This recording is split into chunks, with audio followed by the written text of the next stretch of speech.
to the National Stadium for the start of the East playoff between St. David and St. George. The two Dutch semi-finalists and yesterday's semi-finals. It's an affair between the Southeastern Derby as the capital city St. George comes up against the Virgin Parish St. David's.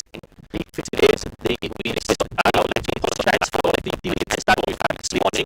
Which was due to some other conditions like some overground moments ago, which delayed the removing of the cables and the operational jackets for today's encounter. But we are all set and ready to go.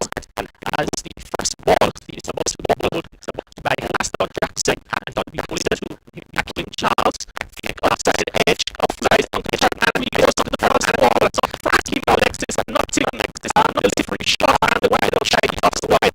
He must take outside edge to it for right on the left man. The very massive was takes by the field on the field. So St. George is there was the get of Alexis. He goes to the left side. He goes to the one in the one.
Yeah,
Jackson for a shot of select delivery. This time, Stewart drops his wrist as the ball goes through to the wicket keeper. And with early signs of the bird comes down suddenly with the first foul still as the hang ball. The white ball doesn't look like this time doesn't work much long, so club voters tend to pick quite early on as the bowlers. See that they can get a bit more bounce as this time. Bounce at this time again, delivery to shot to the left guy to the left back. John well in backward joint. Yes, yes.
Round robin match of the tournament.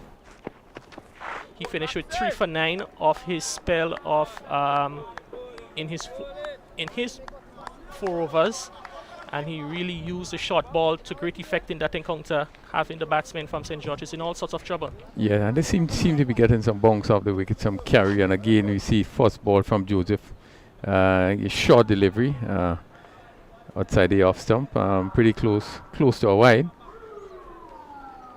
Just probably need to bring the ball up a bit more, use the short balls, sparingly. That one short again, as he's been predictable for the last few matches, and this time it goes down the leg side. Samuel Charles comes wrong and does collect. So the first run on the board by way of extra. St. George is 1 for 2 in over number 2. Yeah, certainly. This is we come to expect that from from the bowlers in St. David's. A lot of extras. There were 7 extras yesterday. One of the better games. All right, so I understand that we were able to resolve the audio issues. So we want to welcome all our viewers, wherever you're joining us around the world for this glorious Sunday morning here at the National Stadium. Once again, we apologize for the delayed, for the issues which we were able to rectify, and we're now back up operating at 100%. So thank you for joining us. A wonderful Sunday morning to you, or afternoon to you, wherever you are.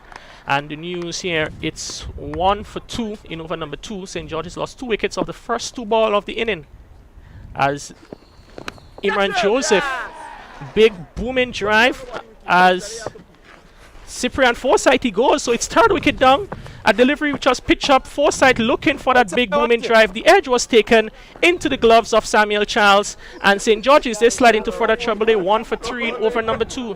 Yeah, good delivery there, and Forsyth they looking to drive, and we can see the deviation from here as that ball passed the bat and went into the gloves of Samuel Charles. Forsyth a bit disappointed there as he walks back, but again another major blow struck there by Joseph after bowling a few short deliveries, and this one was on a pretty good length, and he looking to play through the line there, and this one just moved away from the bat and took the outside edge, and the keeper picking up a simple catch.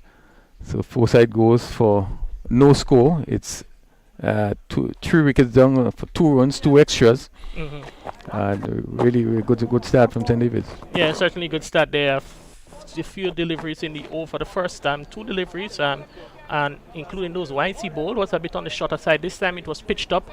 Forsyth's eyes probably lit up a bit, but the movement, which was extracted off the wicket, took the ball, getting the edge and into the gloves of Samuel Charles for an easy catch behind.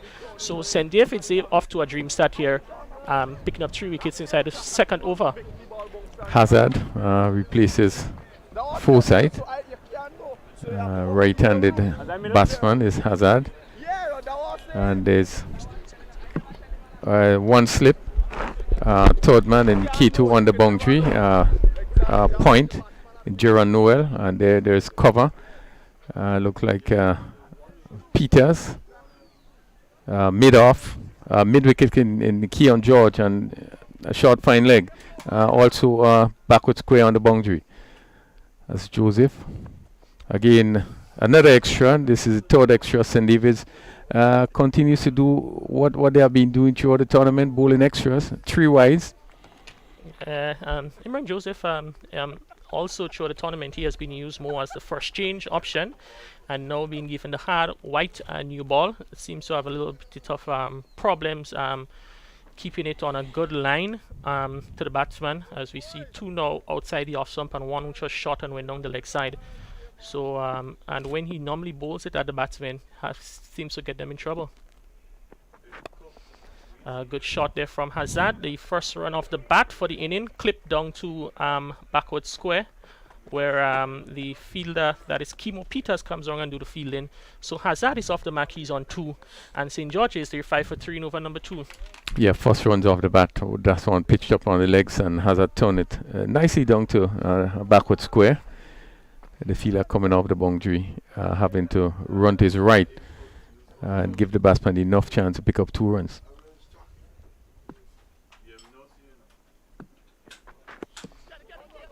That one again angling down the leg side. It seems that he may have hit the pad and would have gone to sort of cut back into the part of the first slip. So where Ryan John does the fielding, so no runs. Yes, very lucky there. Hit the pad and passed very close to the leg stump. As again, he was looking to turn down to that backward square position. It's 5 for 3. We are in the second over.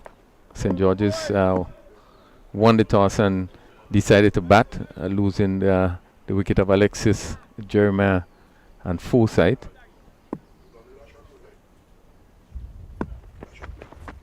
Good delivery there from Imran Joseph to Hazard.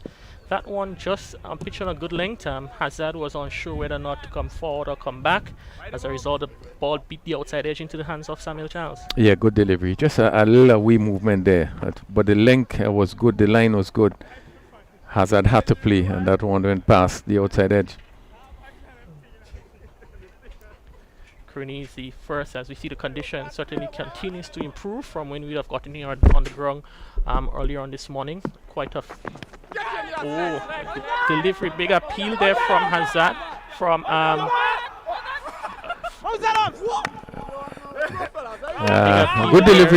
good delivery, lifting just past the outside edge, probably close to the gloves, and they feel as vigorous appeal, but umpire mark is on move. 2 good deliveries that he ended over with. Good length, and line was good, and just a slight away movement. But 2 good deliveries. Yeah, and that one there, as Hazard was indicating as he came down the wicket at the end of the over, that it probably came off his shoulder. So still Imran Joseph in the middle of the wicket, probably admonishing the batsman that he probably should have walked, but we are not able to. It's going to be now the start of the third over. Aston Jackson, who's had a dream start, 2 wickets off his first 2 balls. He will be bowling to Stewart, who is on not so far in the tournament. Stewart contribution with the bat has just been 3 runs. He scored 3 runs against St. Mark in their matchup against St. George's earlier on in the tournament. Yesterday he didn't score. He actually was dismissed off the first ball against St. Patrick. Delivery that has Stewart fiddling outside the off stump, and very good piece there from Jackson. Yeah, no, a very good line, very good line. He just need to get away from the no balls. You know, I had to kind of give him a bit of advice this morning in terms of his where he runs from, in terms of where he takes his mark from the crease.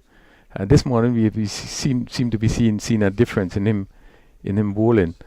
But he had a good line, good length. Yeah, yesterday he's bowled three as well. I just probably spoke a bit too quickly. This one was pitched up, he overstepped, and it was hit down to long off for 4.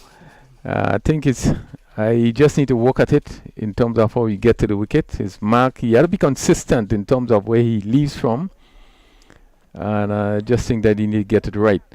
But even from here, I could have seen it almost just get going over that crease. Yeah, as you would say, commentators curse. Bang on point there with that observation of his no ball problems from yesterday, and the bat bowler confirmed the discussion we were having there. So now it's going to be a free hit, as we see the fielders. They are stationing themselves on the edge of the circle. 2 fielders out, square leg and third man. And Stewart gets inside of that one and hits that one high and long off for a 6. Big touring 6 there from Emmanuel Stewart. And with a free hit coming up, he certainly relished the opportunity and he hit that one well. Yeah, good positive shot there by Stewart. Looked to be in aggressive mood. The ball before that he hit over mid-off for 4 was pitched up. This one was again pitched up in the slot. And he swung lustily and hit it over long on for 6.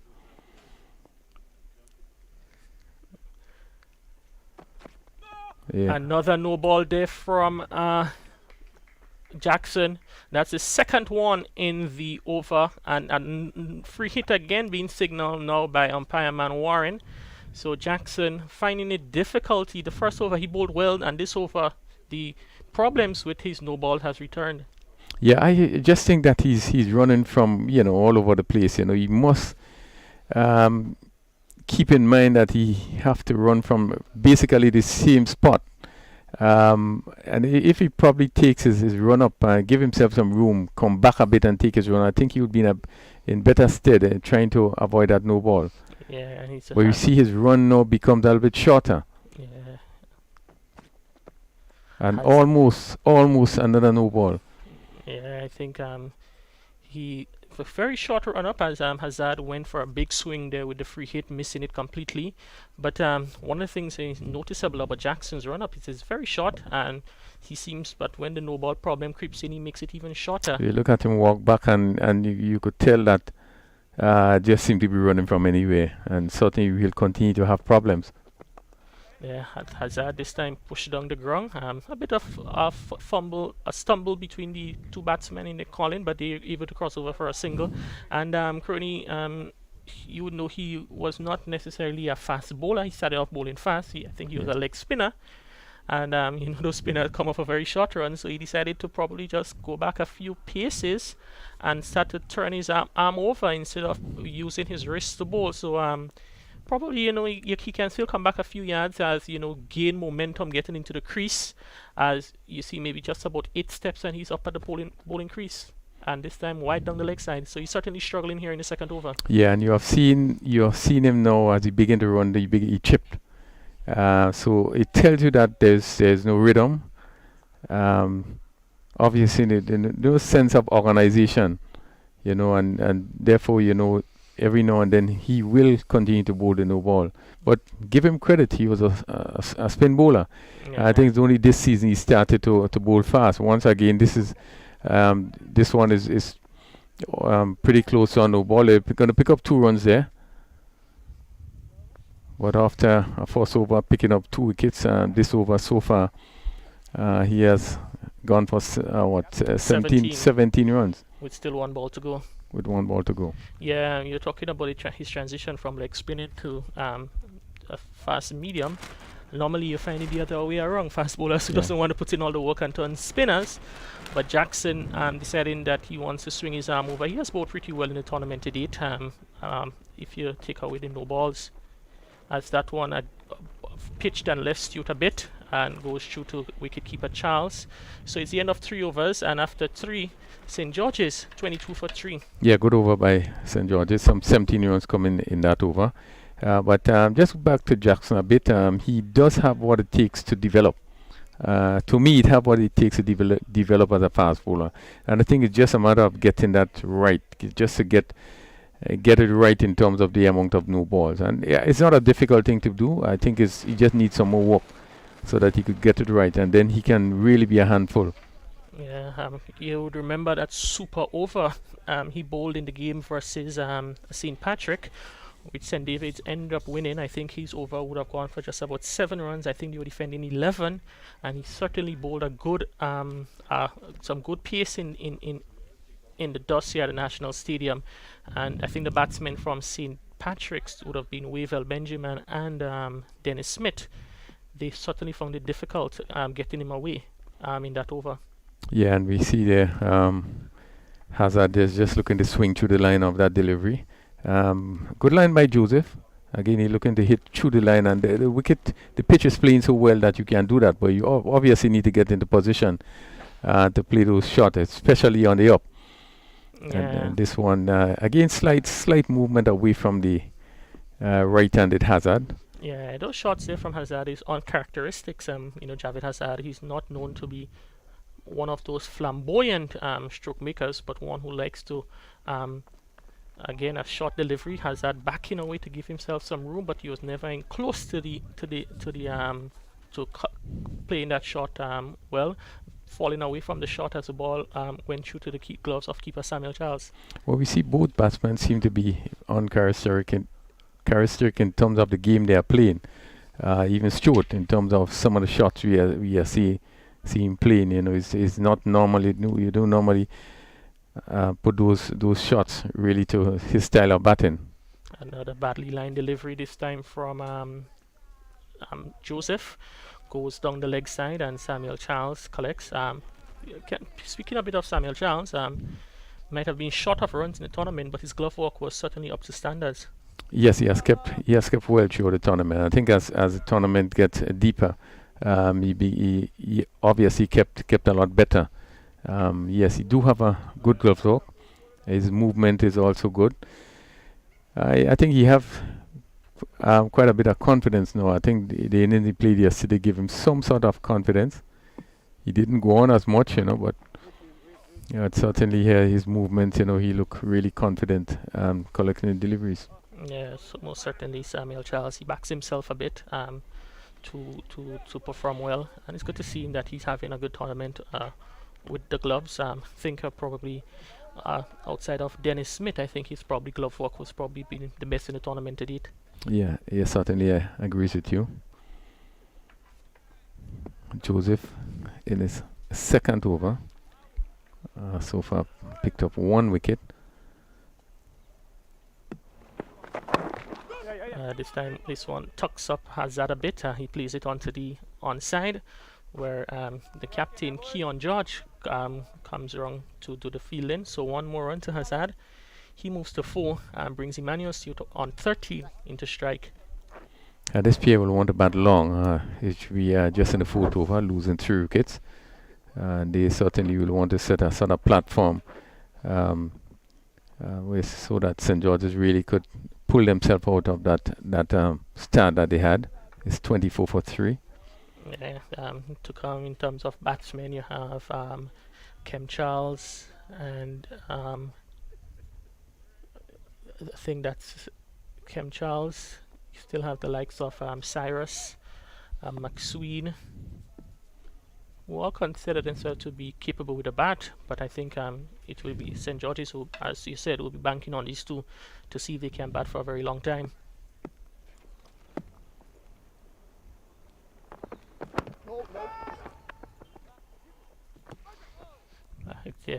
Attempt there from Joseph to knock down the stumps of Stewart, of a ball played back to him. sending Stewart scampering back into his crease and taking evasive action in this at the same time.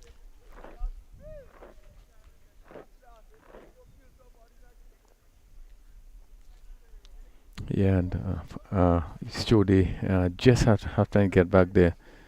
Ball hitting the wicket, could have been close. And we look at some of the players and those that seem to have difficulty running the wicket. Emmanuel Stewart certainly does have some issues running between the wicket, like Teddy Bishop. And this time Stewart hits on the up, down to the long off, through long mid on into the long off boundary for 4. So good looking shot there from Stewart, a bit aerial, but he backed himself and he was able to pick up another boundary. Yeah, good shot. He's in a positive frame of mind, not afraid to play shots, anything that is, and this was a good length delivery. It wasn't a bad delivery, and he came forward again, hitting on the up, and they just hit it just to the right of the mid off, and went down to the boundary for 4. So he moves to 17. It's 28 for 3. We have 4 overs concluded. Yeah, it's going to be a change of bowling from the northern end, and some discussions between the captain, Ryan John. We see also in the middle there in the huddle Shondell Regis, but it looks like it's going to be Jackson. It's going to be, yes, Haston Jackson. He has been called upon for a third over, and will be looking to better his performance in the last over, which went for 17 runs, included a couple no balls and a wide. Yeah, Jackson so far 2 overs for 17 runs, 1 maiden, 17 runs, 2 wickets. He's going to bowl to Hazard. We're still in a power play into the 5th over. Still 1 slip. Third man, point in Noel. Jackson, that one played with soft hands from Hazard. The bowler feels running off the wicket, but the batsmen, I think they played it so well that they were able to cross over for a single. So good positive run in there from the St. George's pair. Yeah, just to continue the field, there's a cover. We see the slips now being moved out, and Ryan John and plays at extra cover. And there's also a long off. Yeah, that is, it seems to be Shondell Regis down here on the long off boundary on the northern end of the ground. My Lambert is in. A good shot there from Stewart, one pitched on the legs, and with a good bit of wrist work was able to lift that over the infield on the onside, and the ball goes into the boundary for 4. So positive cricket continued to be shown here from Emmanuel Stewart. Yeah, bad delivery, pitch up on his pad, and he whipped it over mid wicket, and it went down to the boundary for 4.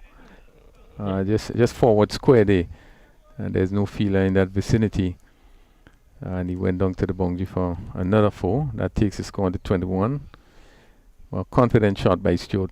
Yeah, and I think he didn't try to hit that one too hard. He just wait for it to come onto him, and you're just able to use the wrist, turn his wrist on it at the last moment, and the ball skidded into the boundary.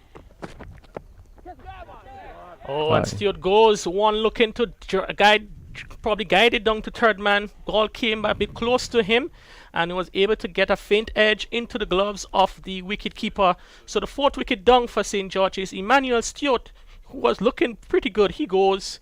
And St. George's is now 33 for 4 inside over number 5. Yeah, I think he was trying to play really too many shots, and that one was lifting, and really got himself in a position where he was between two, where he was wondering whether to play or not.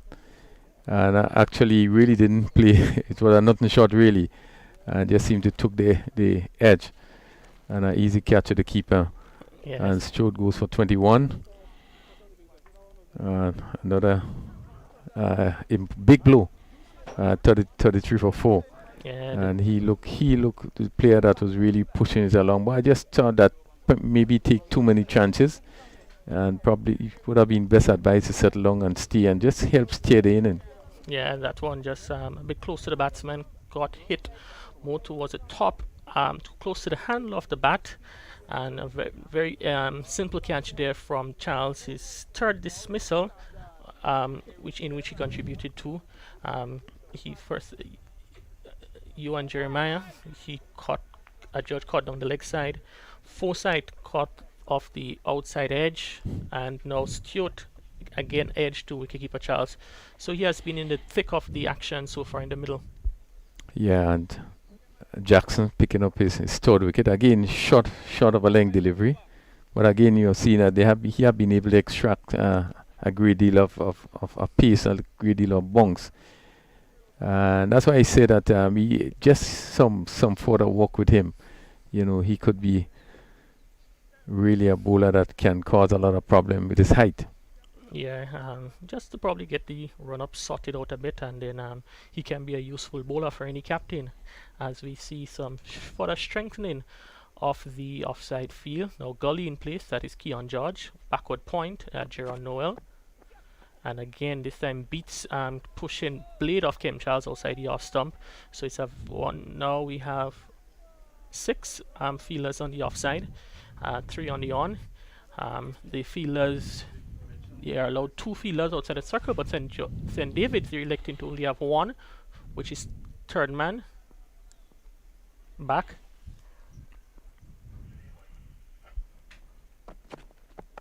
And this time Kem Charles clips it off his legs into the vacant mid-wicket position. Imran Joseph from square leg comes round as a field in, so Kem Charles is off the mark.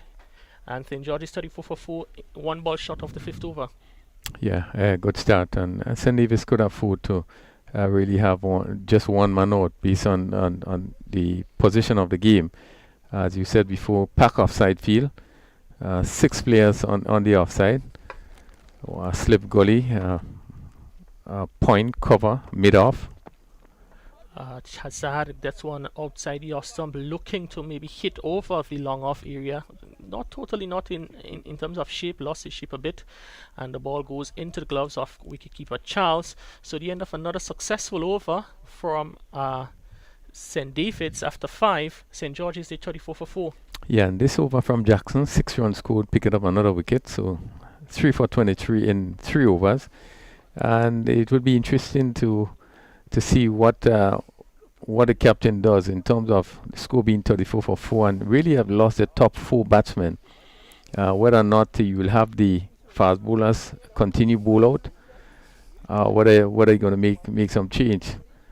But certainly the condition is really ideal, and I would think that probably Kerry should allow them to bowl out. Yeah, I think that might just be the thought in the back of his mind.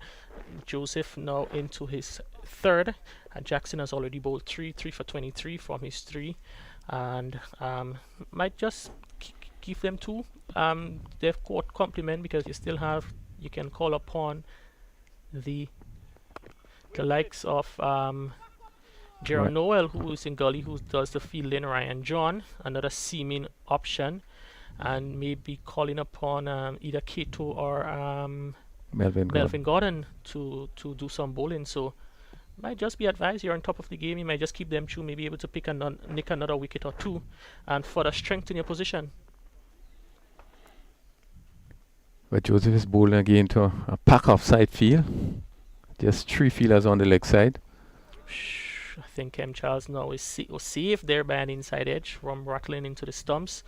A big booming drive for one which was pitched up, came off the inside edge and played into his boot. So his boot would have also been responsible for saving him on that occasion. Yeah, and a slip in John, gully in Noel.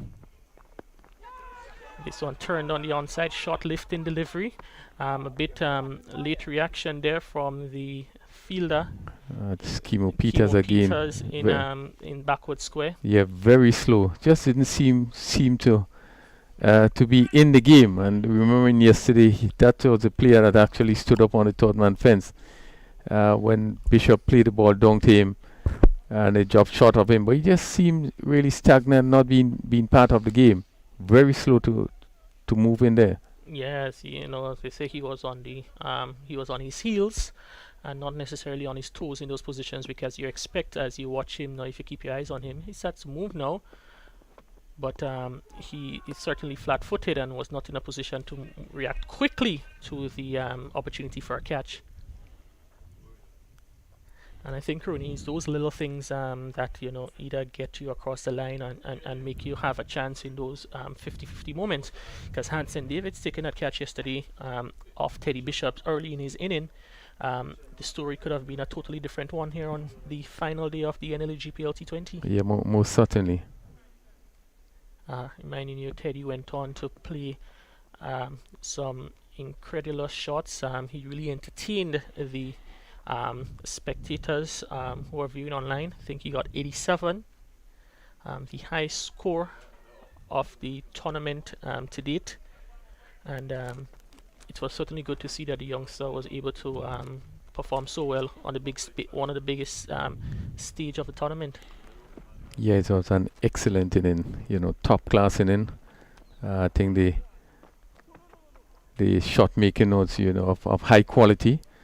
And you see players like that, certainly you would enjoy, even though you are playing against him. It was interesting to see at the end of his inning, all of St. Davis players came up, and really applauded him, shook his hand.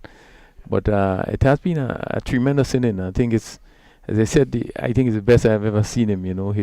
The quality of shots was really of high class. Yeah, as Joseph continues, delivery is guided towards the field at gully, so there is no addition to the score. Just one ball now short of completing the power play. And just if we can go back to Teddy Bishop for a moment, when you see Teddy in such form as he was in yesterday, one question runs through your mind: why can't he do those sort of performances on a more consistent basis? Talent is certainly there. Yeah, well, I think there's one thing to note. Even with his batting, that it seems as though he just need to. I think just need to consolidate when he gets in. He plays a lot of shots and he plays all around the wicket, and it tells you the kind of player he is. But you just need to consolidate a bit. Just when you get in, to try to stay in. And I guess he just need to take his time. It's a matter of being able to build your innings. And I think this is what he needs to do now. Not just go in and play shots all over the place, but build innings. Yeah, you might say that we are setting high expectations to the young man, but we certainly do. I think those of us who would have known him from since he's under 15 days, he's still a young man. I think he's just about 18, maybe 17, 18. So he has a lot of time ahead of him to develop and to even further strengthen as a cricketer. He's one of those that is in the mix to represent the West Indies under 19 at next year's Youth World Cup. So from Grenada's perspective, we'd want to ensure that he continues on his development path and be a representative for the West Indies in that tournament, which happens next year. And there are a couple of others in the tournament. I think Akim Ogis, who is his teammate in the St. Andrews lineup, is also in the mix. Young St. Lucian, left-handed batsman, quite flamboyant and also pleasing on the eyes. He's also in the mix. So we're looking forward to great things from those youngsters. Melvin Gordon is going to pick up the attack from this southern end. Full delivery that is driven down to long on. Joseph on the long on boundary. So that's one more to Kem Charles. He's on 3. We had 6 completed overs, 38 for 4. As Hazard comes into strike from Gordon, and he's dropped in slip. Yeah, very lazy attempt there from Ryan John. Really casual. Yeah, really casual. Up a bit. The question is whether he ever went down. As we're gonna look at the replay shortly, we can see him just moving around into position now at slip. He never went down, and just about the knees about to bend, and at the last moment he had to dip for it, and we can see that the ball he's not able to grasp onto the ball there, but certainly a missed opportunity there from Ryan John and St. David's. And this one is hit firmly down the ground. The fielder in the long off has some work to do, but I think he has been late on that one. The ball would have, his body would have been over the ropes while he attempted to keep it into the play. That is Shondell Regis. Powerful shot down the ground there from Charles, gains him 4 runs. Yeah, you see some sense of casualness by the St. Davis players. I think they just seem to be casual on the field in terms of movement. I think that Regis really took a long time to get going. It just seemed to be losing focus a bit. Yeah, is it a situation where they probably would have set their expectations a bit higher in the tournament, probably expecting to go all the way to the finals, and now having to play now on the Sunday morning, the third place playoff, that the adrenaline is not really pumping as it normally does, and they're probably just going through the motions at the moment. Yes, you get the impression also that they're not fully into it. They had a dream shot picking up some early wickets, but you're not seeing the fight. And we saw in that particular over the catch put on by Ryan John and slipped. We saw Kimo Peters at square leg. Just seemed to be out of the game. And even this Regis at long off, they having waiting a long time before you really went after that delivery. And certainly you get the impression that it's somewhat going through the motions. Yeah, probably want to see a bit, up in the intensity from the fielders from St. David. It is still playing here on the final day of the tournament, and it can still finish starting the tournament. So we're hoping that the intensity will be lifted shortly, as we're going to see a new bowler from the southern end. So it's going to be spin from both ends. Gerard Noel, he will take up action from the southern end and will be bowling to Kem Charles. So they really didn't go through in having the fast bowlers go right through. We see the off spin of Melvin Gordon from this northern end, and now Gerard Noel off spin again from the southern end. Gordon and Noel in, and the same is a full toss and driven past Kato in the extra cover as the batsmen they cross over for 2. Kato not able to get in a hands onto that one, and another missed opportunity, a bit of not missed opportunity, but St. Davis not able to remain tidy in the field. Yeah, a bit of a misfield by Kato. Ball was struck well, was a full toss and really need to be put away. Charles gets into the wicket, looking to pull it down the ground. He can't. As we see some friendly tussle going on there between Hazard and Gerard Noel. Both of them battling for grounds on the non-striker end.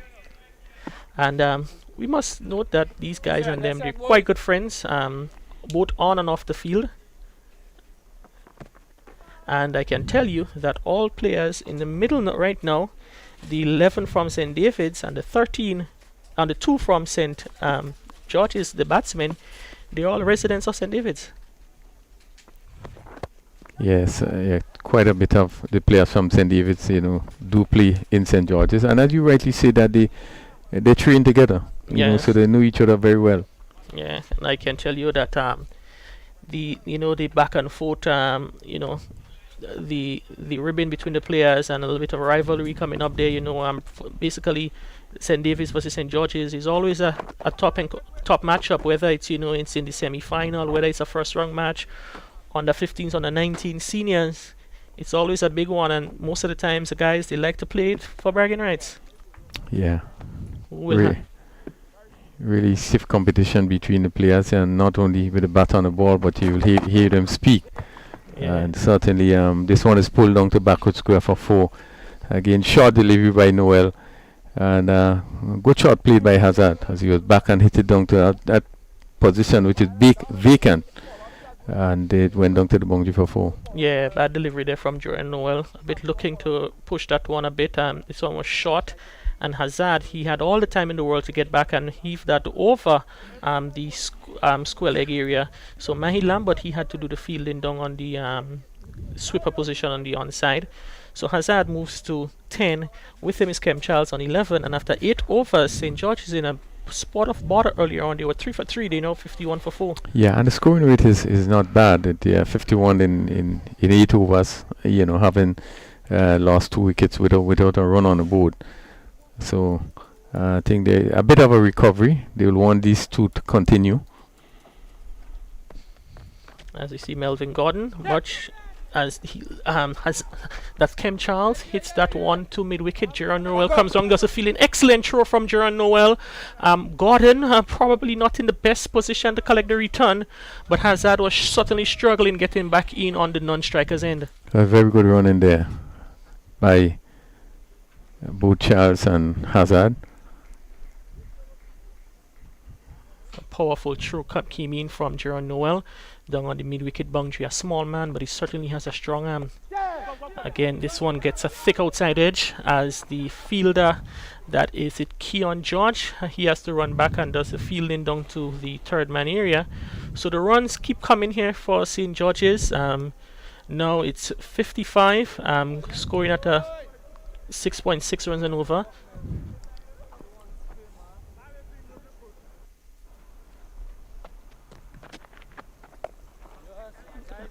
I think Melvin Gordon, as compared to Gerard Noel, he tends to bowl his off spin very much slower.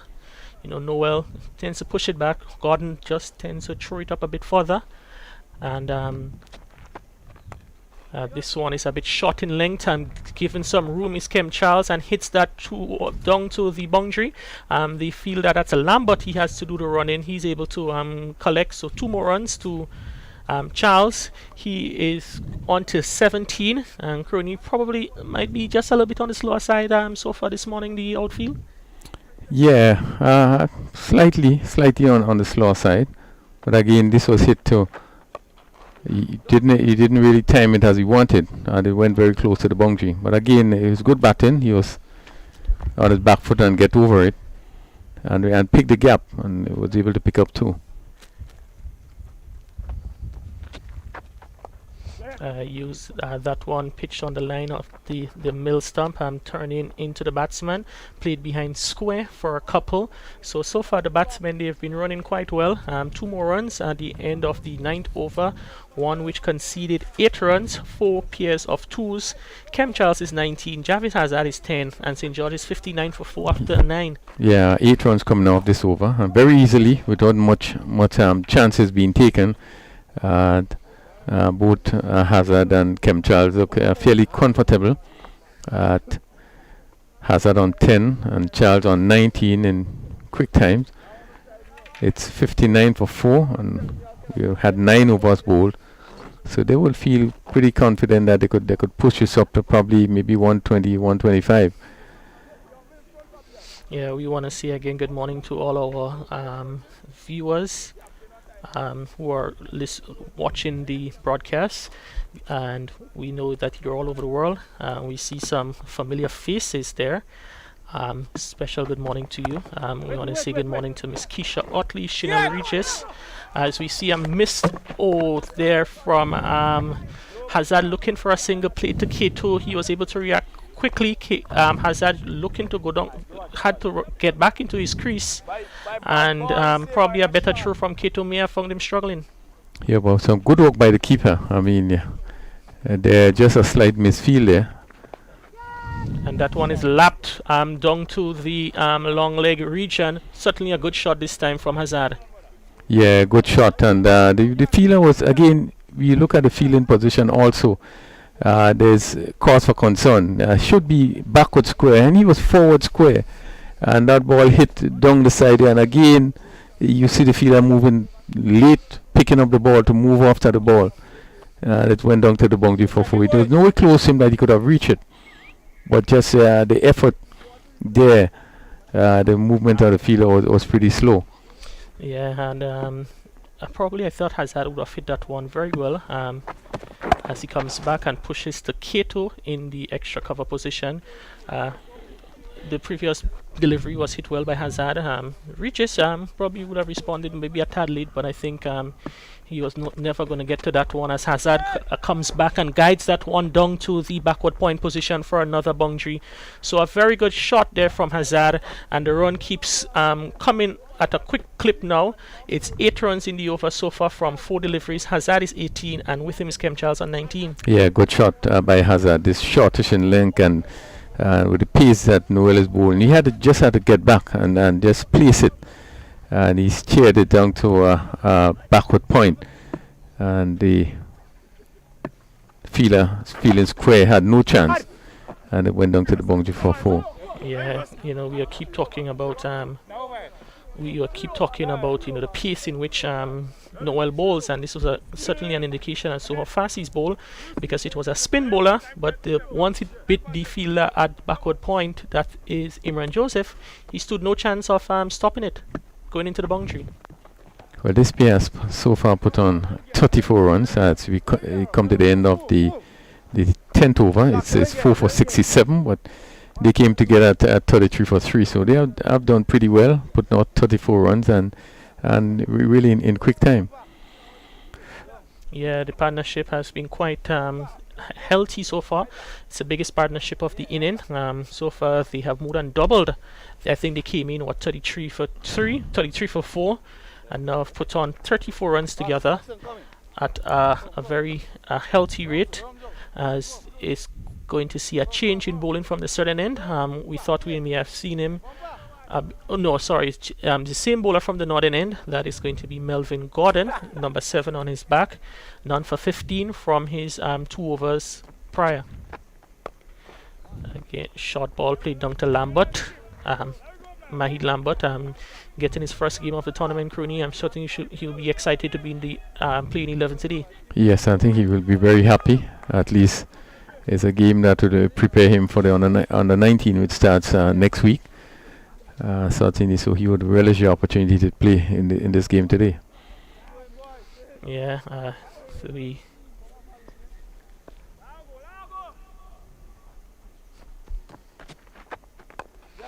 that one is pushed past Mello, and Melvin Gordon, he's not able to get down to complete the fielding of his own bowling. So one more run to Hazard. He's 19, Kem Charles is 20. Crony Melvin Gordon, another one of those colourful characters. Quite a bit of talent, scored heavily at the youth level. I know when he went to St. David's Catholic Secondary School, he would have scored heavily in the United Insurance, now Massey United cricket tournament. Yes, and then most of these players would have come to the school tournament, and he also played for the parish, and coming off the school tournament has done very well. Really was spotted from the St. David's Secondary School, as you said, and really has done very well. I think he would have stayed off the game for quite a while, and probably last year or two trying just make a comeback to get into competitive cricket. Yes, and this one short and wide, and the umpire will signal wide, so it's going to be the 10th extra of the inning. Melvin Gordon probably looking to push that one a bit faster and let loose his line a bit.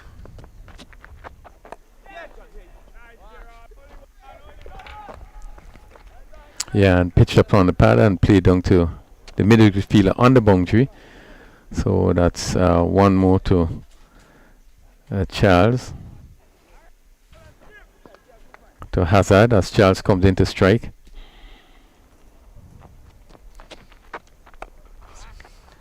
That's the one is pushed to the Kato in the field, and want to say special good morning to the former Soca Monarch of Grenada, who is watching. Got a message that he's looking on from Latant, enjoying the action down here at the National Stadium. So I want to say good morning to you, Kelvin Otis Celestine, and I hope you certainly enjoy the action this morning, and hope that you can remain with us for today's the final later on, which will feature St. Andrew and St. Patrick. It's good to know that some of our former players is really following the game. Celestine, as you know, played a lot of cricket himself, And certainly it's good to know that they are following. Also, I just want to lift up some of our former national players who are really following it from the United States. John Patrick, former national player, Ozzy Hall, who is consistently following the cricket. And even though he's not 100%, but really they are following every bit of it. And we are really happy to know that that you are following the game down here and being part of it. This one hit down to the long off boundary. Very good catch there on the boundary. As Hazard, he goes lifting that one. Didn't time it that well. And a simple catch provided down there. I make it to be Haston Jackson. So Hazard goes for 20, and St. George's have lost their 5th wicket in over number 12. They're 72 for 5. Yeah, good little stand here. They put on 38. And certainly they both looked pretty well. This one, he didn't get hold of it. I guess he was trying to clear the long off. Only able to get it down to long off. And the fielder picking up a good catch. That's Jackson in that position. So St. George's losing their 5th wicket for 72. But the rate continues to be very good. We are only in the 12th over. So yeah, there's still chance they could get up to a sort of score that really could be really challenging for St. David's. Yeah, as we see the new batsman, that is Preston McSween. He strides to the middle. Preston McSween, the Windward's Volcano player, would have had a busy last year or so, getting into the West Indies circle at the West Indies senior level. Would have toured as a development player with the West Indies team to England last year, which was the first international tour we've had since the lockdown or the onset of the pandemic. I think he'd have also gone on to New Zealand late last year with the West Indies team, where he performed similar duties, and was also in Antigua for the Super 50 recently, and was also part of the best 4-day game. Probably might have been disappointed that he wasn't probably considered for the Test series, but he's on a certain bit of talent, and we know once he sticks at it, his opportunity should come. Yeah, I do believe that he have already created a good impression, and just need to keep working at his game. I think there is a lot of opportunities. Just have to keep at it and Kerry, I know that some of the players will be involved in some 4-day games probably later on sometime next month, which would also give them another opportunity. Yeah, it's a bit difficult, in these times there with a lot of uncertainties which is occurring around us, but the players, they have to remain locked in, because so when you're at first class cricket, any moment you can be called up to the senior duties at the international level, and you're expected to perform immediately. So McSween and the others, I'm sure, will be relishing the opportunity to play in those matches, which are coming up. Short of loose delivery there from Noel, not dealt with correctly by Charles. He was able to find Ryan John in the shot fine leg position, so Charles a bit disappointed with that shot, not able to hit it cleanly. So that completes the 12th over. St. George's 73 for 5. They won the toss early on today, and they elected to bat. And having lost so far Akim Alexis, he was caught by Peters Bull Jackson without scoring. First ball of the match. Ian Jeremiah caught by Charles. Bull Jackson also no score. Forsyth, he was caught by Charles, bowled by Joseph. He also didn't score. And Stewart caught Charles, bowled Jackson 21. Hazard caught Jackson, bowled Noel. And he went for 20. Kem Charles not out 21. And McSween is on 1. So 73 for 5. And they would really want to build on this total. Yeah, this is going to be more bowling from Melvin Gordon. He will bowl his 4th, so far not for 20 of 3. We'll be bowling to Preston McSween, who is on strike at the moment. and Preston McSween uses his long handle, hits down the ground to Imran Joseph, who does well coming off as he collects cleanly. A bit of anguish you can see on the face of Joseph as he slid to collect that ball. He still seems to be giving some attention, calling out for the assistance at the attention of the captain as he gets back into his position. Probably knees me up, it would have been probably jarred a bit as he slid there to collect that ball. Yeah, Joseph, they just favoring that right thigh. Know that he also did have some problem with his fitness. Certainly, there he really would have felt it as he really dived across to stop that ball. It was firmly struck by McSween.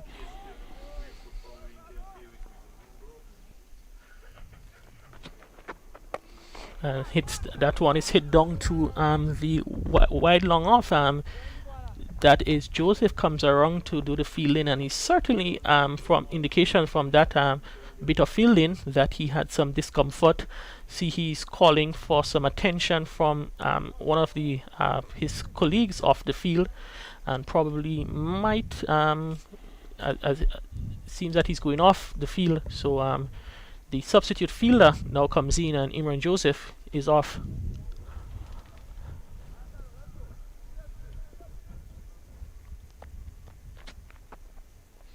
Short delivery a bit wide outside the off stump. McSween looking to reverse hit that down to third man. Probably had he kept his position, might have been signal wide. Yeah, definitely this was wide of the off stump. McSween hits down the ground. Shondell reaches, attacks, but the ball drops a few yards in front of him. McSween not timing that one well, so he moves on by 1-3. And with one ball shot off over number 13, St. George is 76 for 5.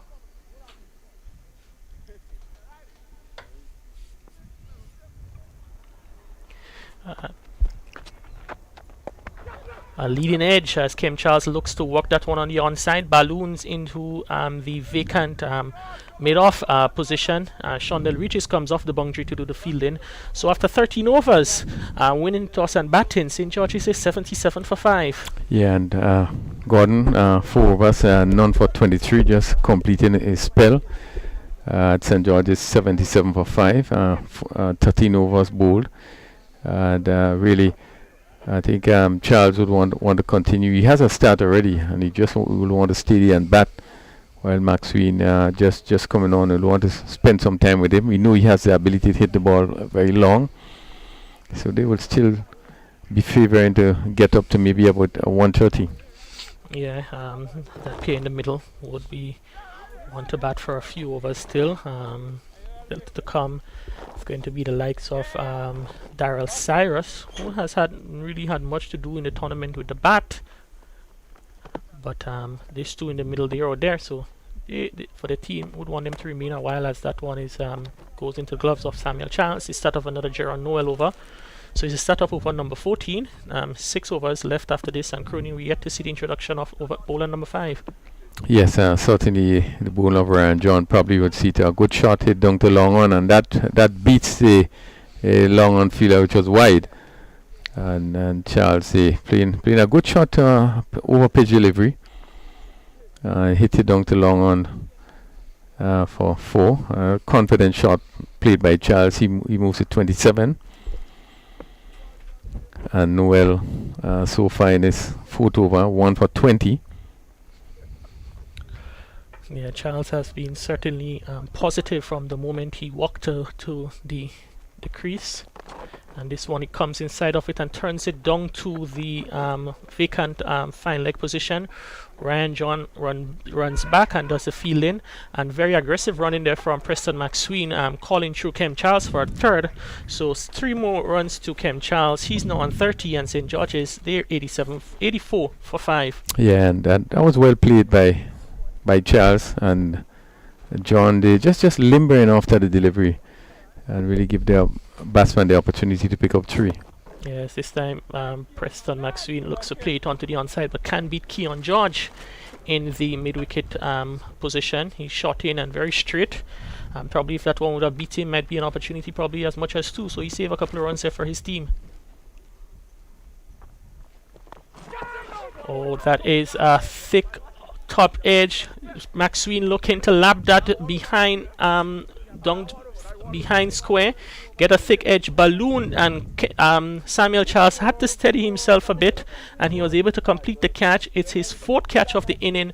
Maxwell goes for 3, and St. George's, they're 84 for 6. Yeah, looking to sweep the Maxwell ball pitcher just somewhat outside the off. So I'm trying to play with the turn, and really took probably high up on the bat, went high up in the air, and the keeper just had to settle under it and take a simple catch. So that's the end of Maxwell. It's 84 for 6, and John Newell in his 4th over, picking up his 2nd wicket. St. George's 84 for 6. As we see Daryl Cyrus now comes in to replace Maxwell. Yeah, it's over number 6. Want to take this opportunity to also wish good morning to one of our viewers, Nimrod Oliver, who reported that it's a rainy morning in Long Island in New York, and I hope he enjoys the morning and continues to enjoy the coverage which is being streamed his way. For the sake of the cricket, we hope that he can keep the weather up that side and leave us with the glorious conditions we have here at the National Stadium, which continues to improve ever so slightly. Earlier on it was a bit dark and a bit overcast, but now seems to be beautiful conditions for cricket here at the National Stadium.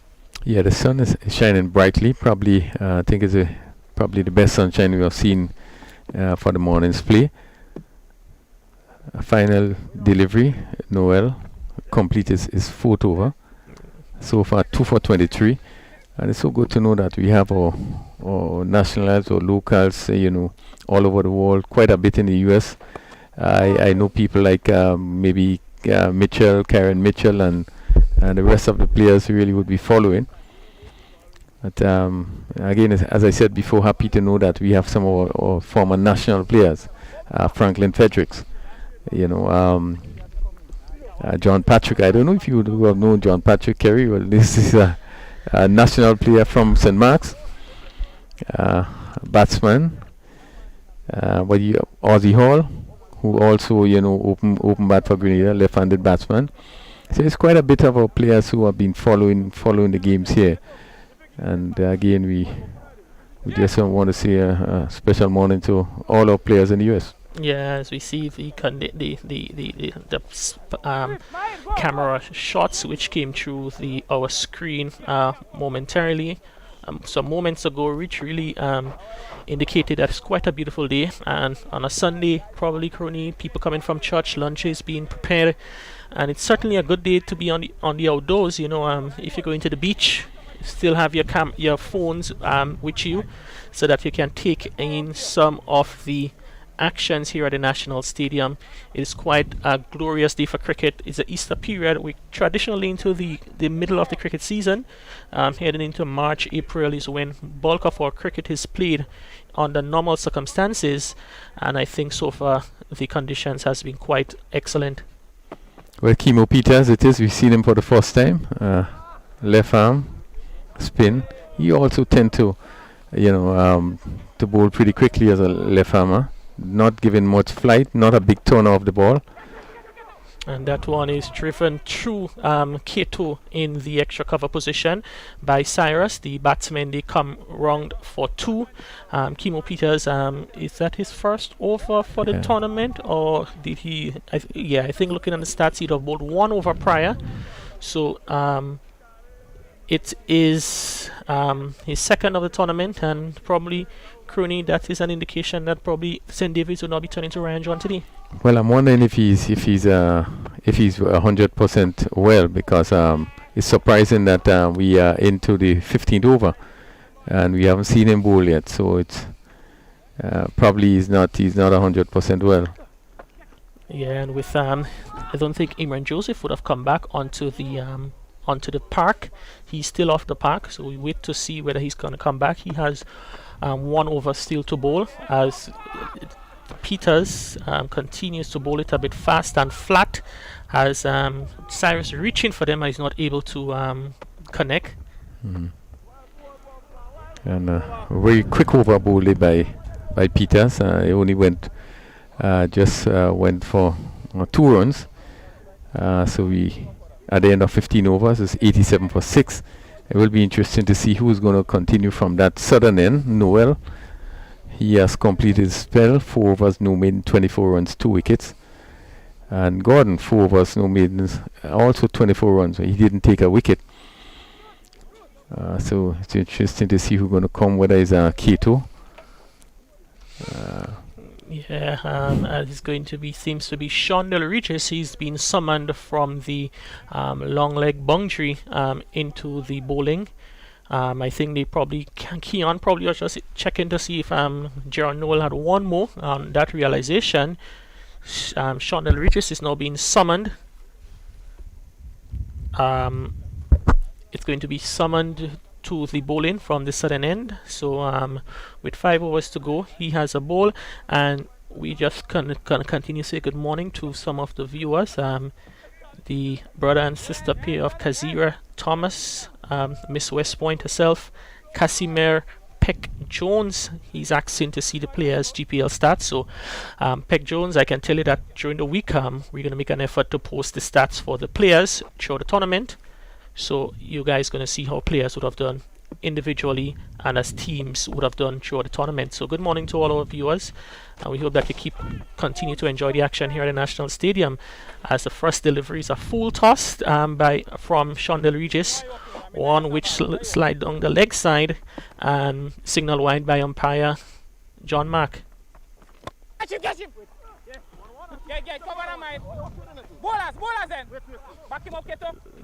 As we hear the instructions being shouted through the stumps mic from Samuel Charles, asking Kato to back up the throw coming in from Mahid Lambert in the mid-wicket boundary.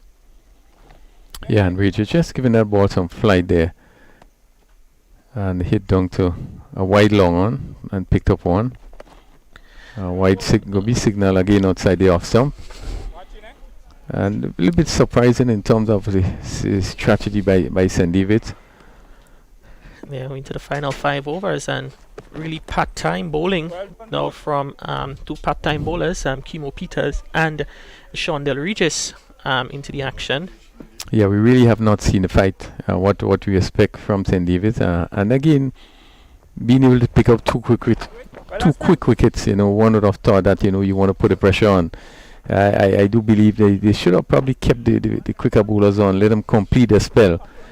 And but again, we haven't seen Ranjon yet. Don't know what his condition, whether he probably deemed necessary to bowl. But really, we are seeing really some lapses and some just some situation where obviously you would ask yourself question in terms of the intention of the team. Yeah, that one is thick off the edge and taken in the backward point position there from that is Francis in that position. So Cyrus goes, Shondell Regis strikes, and Cyrus goes for 3, and St. George is there 90 for 6 in over number 16. Yeah, looking for the big shot there, Cyrus, looking to hit somebody over cover it and slice off the edge, and it went to gully, and easy catch was taken by the substitute.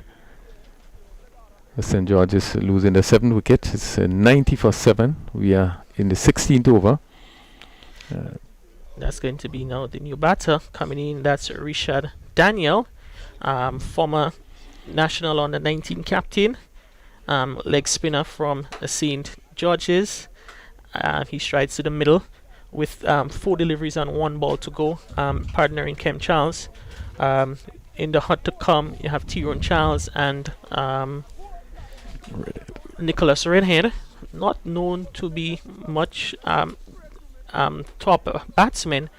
So St. George's will be depending on those 2 to continue. As we see, the chat is picking up a bit, so quite a lot of action happening in the middle. And in the chat, Kazira Thomas and Kazira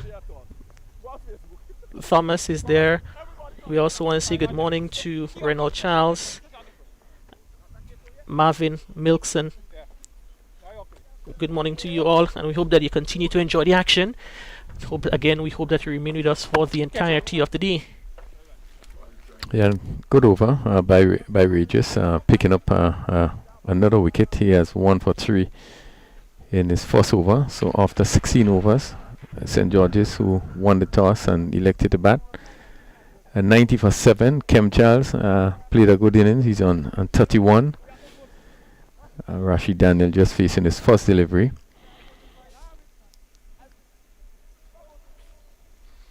Yeah, the action continues, Crooney. Later on today is a big final. The Northeast Derby, the most northern parish coming up against the big parish. St. Andrew versus St. Patrick is going to be a big one. As we bring the curtains down on what has been, in my biased opinion, quite an excellent tournament. So you see that one hit over the offside from Charles, not timing it well, ballooned over the head of Roland Cato in the extra cover boundary for a single. So Kem Charles continues. He's 32, the top scorer so far for St. George's. Yeah, and I would think he would want to be a bit more aggressive. They was looking to hit this one over cover. Really didn't get the timing right. And it went high up over Keto. We feel that short extra cover. Yeah, Keto is one of the 5 fielders inside the circle. Now to against Richard Daniel, he's in extra cover. Ryan John in backward point. Keon George is in slip. In the mid-wicket position, short mid-wicket, we have Aston Jackson. As this one is pushed firmly to Keto and no runs. And we have Melvin Gordon, who is backward square inside the circle. So I think the senior players, they are telling, hey guys, you youngsters, go do the work on the boundary. As that one is smartly played there from Richard Daniel, got inside of that line, that one, and guided behind point for 4. Yeah, quicker delivery there by Peter. So short, and the batsman went just on his back foot and just steered it down to that vacant position, and it went down to the boundary for 4. Nobody behind a backward point, and really, if you beat that gap, it's going to run down to the boundary for 4. Yeah, it was not about power there, but just about timing and placement, and good shot from Daniel. This one is a bit wide, and it is confirmed as a wide by umpire Man Warren. So just losing the line there a bit is Kimo Peters. Has come forward from this one and pushed it. Kimo Peters and Shondell Regis, 2 players who would have played on 19 cricket recently, and brings my memory back. Those 2 would have started in a big partnership in the finals in Carriacou a couple of years ago. And Crony, it's certainly good to see that our players are continuing to graduate up the levels. I think was it both of them got centuries? I know Peters got a century, but did both of them get centuries in that match? Yeah, both of them got century. I think it was Regis and Peters. I think they St. David's in some trouble at the time. They really batted well. I think Regis would have ended with I think maybe 114 not out, as the case may be. It was a big partnership they put on in Carriacou in that finals. Yeah, quite 2 talented youngsters who would have also gone on to represent Grenada at the under 19 level. Shondell Regis, he's one that is considered to a leadership qualities and been invested. I think he would have served as captain of the team that year, and so it's good to see that those youngsters are able to now graduate to the senior level and make their contributions at this level.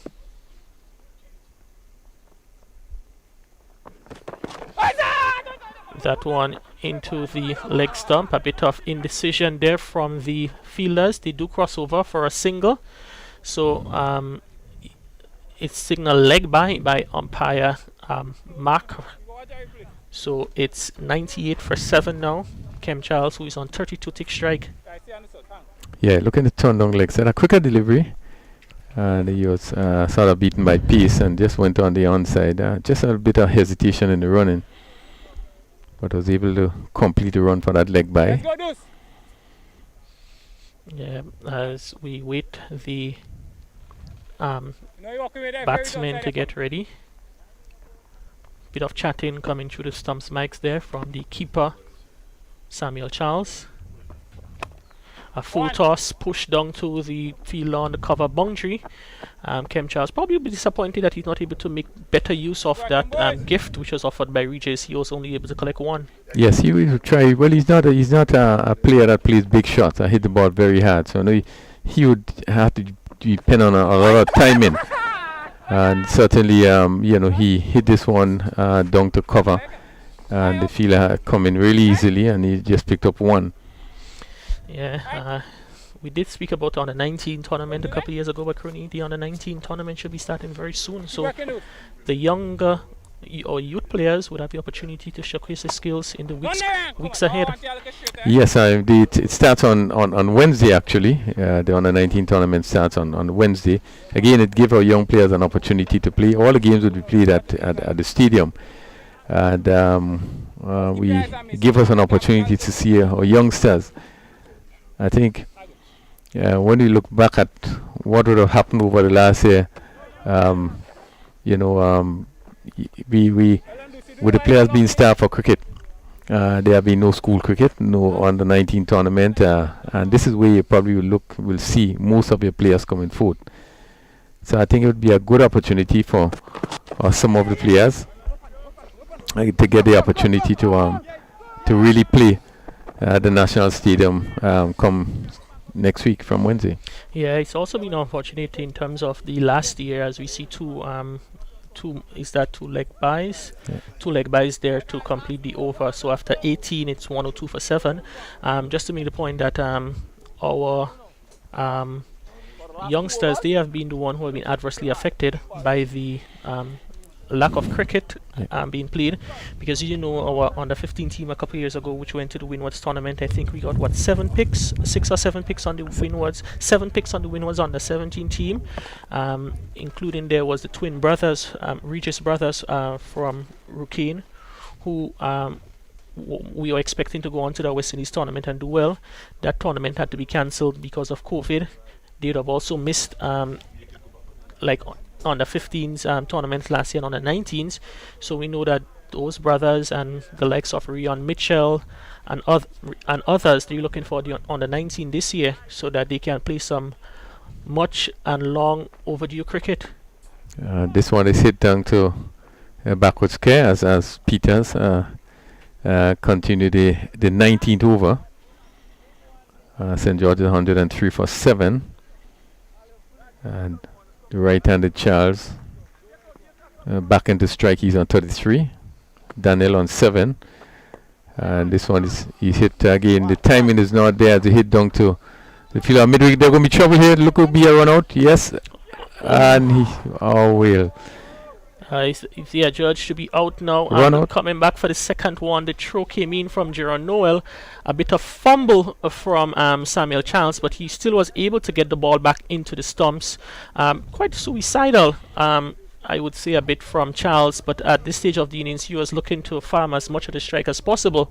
He goes for 34, and St. George is now the 104 for 8 inside over number 19. Yes, yes, it was. It looked dangerous from the time they started the second run, and really, good work by Samuel. It wasn't a good show, but really good work by the keeper, who was able to take the ball and hit the stump, and Charles just falling short of the crease. So he goes for 34 run out, 104 for 8 in the 19th over, and as you said, Kerry had to take chances and really were looking to regain the strike. Yeah, can't fault him for that, but it was a good hand there from Kem Charles. He's always likes playing against his home parish, resident of Rukane in St. David's, and he normally, when he plays St. David's, from experience you'd have seen in this tournament, the prior match, and also in the Super 50, he certainly pumps up his performances when he comes up against the parish, Virgin Parish. I think he relishes playing against St. David's. He really, he take it really, really serious, and he like to challenge the players. He's just this sort of player. once he was in the mix in terms of what happened in St. David's. I think the parish team at the time, he was not able to make it, and he came to St. George's, and it was a good thing. So he get involved, and now he in a position to compete against his counterpart. Yeah, I know there is a lot of persons who share different views that if you're from one parish, you're obligated by that fact to play for the parish that you're a resident from. But the thing with St. David's parishes like St. David's and St. Andrews, they have so many cricketers in those parishes that players who can't really get into those squads look for opportunities elsewhere. So you'll see some of them migrating to other parishes to play, not physically, but migrating in terms of their playing career and to play for those parishes. So I think it's good that you can see those youngsters being given opportunities elsewhere to play in the national tournaments.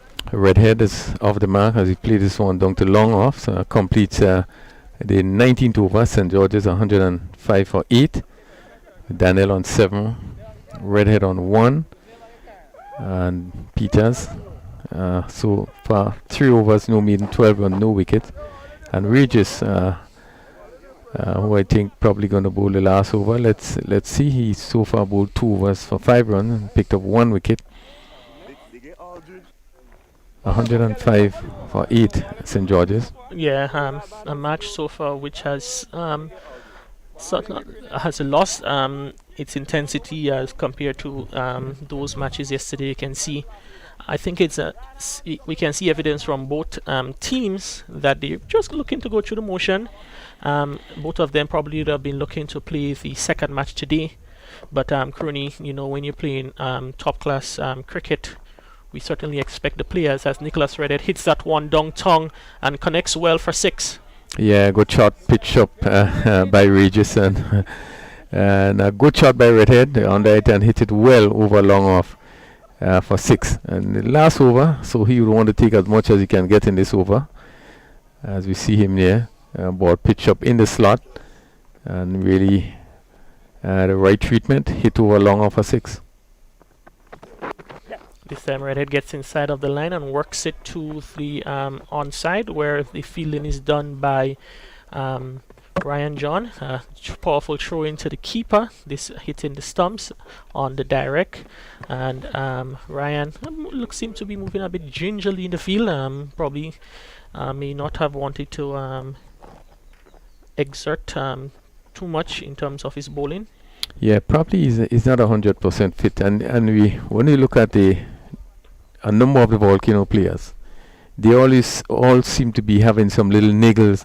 That he's out stumped there, as again looking to take advantage of anything remotely loose there.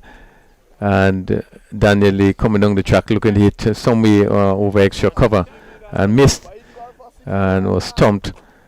And St. George's lose a 9th wicket for 112. Daniel going for 7. And we just picking up another wicket. 2.2 over so far. Now pick up 2 for 12. Yeah, as we see the final batsman, Tyrone Charles, strides to the crease. Tyrone, another of those under 19 players. He would be in action later on in this week. So Crony, one of the beauties of this tournament is that we've been able to see quite a number of under 19 players come into this tournament, and some of them have done quite well. So which shows that we are able to showcase, our senior players, but yet the future seems to be bright for cricket in Grenada. Yeah, it's very good to see that a number of under 19 players are playing for the senior team.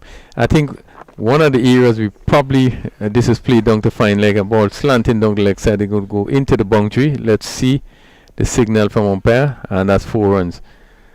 So that well played there by Charles. Just turn it down to fine leg, which is Bacon. So he's off the mark with 4 first delivery, 116. So 10 runs in this last over. Yeah, a bit badly lined delivery there, and all Tyrone Charles had to do was to get some bat, which he did, and 4 more runs to St. George's. 4 valuable runs now, 116. shorter and faster outside the off stump. Charles is not able to get any bat onto it. So with one delivery left in the inning, Tyrone Charles advances. A slower delivery there from Shondell Regis, guided to the field at backward point for a single. So it's the end of the inning. After 20 overs, St. George is winning the toss and batting. They're 117 for 9. Yeah, and at the end of it, I think St. David's will feel good that they are able to hold them to 117 for 9, although we don't think it was the sort of competitive game that we expected. A bit lackluster. St. David's starting picking up the first 2 wickets for no runs, and really haven't lost the top 4 by 33. And it just seemed to have gone through the motion, and they were able to get up to 117. Let's hope we're going to see maybe a more committed second half. St. David's, as we know, would have struggled throughout, in my view, throughout this tournament, having probably the best score in that semi-final match yesterday of 155. Before that, they scored 142. But really have not really performed the way that we expect them to perform in the tournament. And now having to chase 117, again, they are batting second on a pitch that seemed to be playing very well. And they, I think, would be pretty hopeful of getting a total. But as we have seen yesterday on the ground, cricket had to be played on the grounds, and obviously the team that plays better always going to come out on top. Yes, most certainly I agree with those views there. As we see two teams really going through the motion here in the third place playoff, the intensity certainly seems to be lacking from both squads, but we hope it can improve in the next half of the game. And then we have the big final later on, as we see the wicket is being rolled a bit between the match, and probably take the opportunity to go through the scorecard. Akim Alexis, he was the first batsman out of the first ball of the match, caught by Kimo Peters down on the third man boundary. Johan Jeremiah out the very next ball, adjudged to be caught down the leg side by Haston Jackson. And I use the term adjudged to be caught because I thought from my vantage point that it would have been a ball that came off the tie pad, and Jeremiah was certainly disappointed with that decision. He went without scoring. Cyprian Forsyth, he edged behind of Imran Joseph without scoring. So St. George's, they were in a bit of trouble, losing 3 quick wickets. And we look at the scorecard, the first 3 batsmen, between them they faced 4 balls and scored no runs. Emmanuel Stewart came in, he looked enterprising, he's played some good shots, 3 4s and a 6, but he was able to edge one which was very close to him behind of Haston Jackson for 21. Hazard and with Kem Charles, they had a good partnership. Hazard was the next man to go. He went for 20. Caught Haston Jackson bowl Jaron Noel. Preston McSween, he was caught behind looking to sweep. Big thick edge, ballooned, and good catch there by Samuel Charles. His 4th of the inning of Jaron Noel. Preston McSween was caught Charles bowl Jaron Noel for 3. Daryl Cyrus, he was looking to swing the long handle. He was caught in the backward point position for 3. Kem Charles looking to maximize his strike in the previous over to the end. He was run out for 34. Richard Daniel made 7, and Nicholas Redhead hit 1 towering 6 down the ground. Tyrone Charles had 1 on his legs, which he touched behind. So St. George's 117 for 9. In terms of the bowling, Haston Jackson, he was the pick of the bowlers with 3 for 23, picking up 2 wickets off the first 2 balls of the match. Jaron Noel, he had 2 for 17 with his off spin, and Sean Del Regis towards the end, he picked up 2 for 17. Jaron Noel 2 for 24 in his 4 overs, and Sean Del Regis 2 for 17 of his 3. Yeah, and we see now we are just about to prepare for the second encounter. And but before we do so, we're going to take a little break, as I think the team's going to just turn around and get ready for the second part of this today's first encounter St. David's would need 118 for victory when play resumes, just in about 10 minutes. More jackpot money, more reasons to play this game. More money for way, Super 6 a bigger jackpot game. Now you love Super 6 even more. With more money. To the jackpot galore. Play more, win more, have more fun. With more jackpot money. Super 6 is my number one. With the new and improved Super 6 game, the jackpot keep growing and growing. I'm growing. More jackpot money, more reasons to play this game. More money for way, Super 6 a bigger jackpot game. Super 6, bigger jackpots, more chances to win.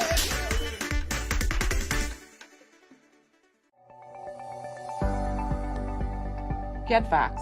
It's your best shot. Hello. A message from the Ministry of Health.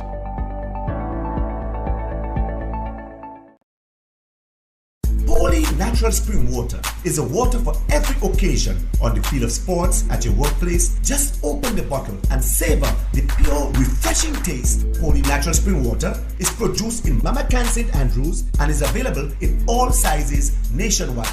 To order, telephone 444-7654 or 533-7654. Holy Natural Spring Water, Grenada's purest bottled water.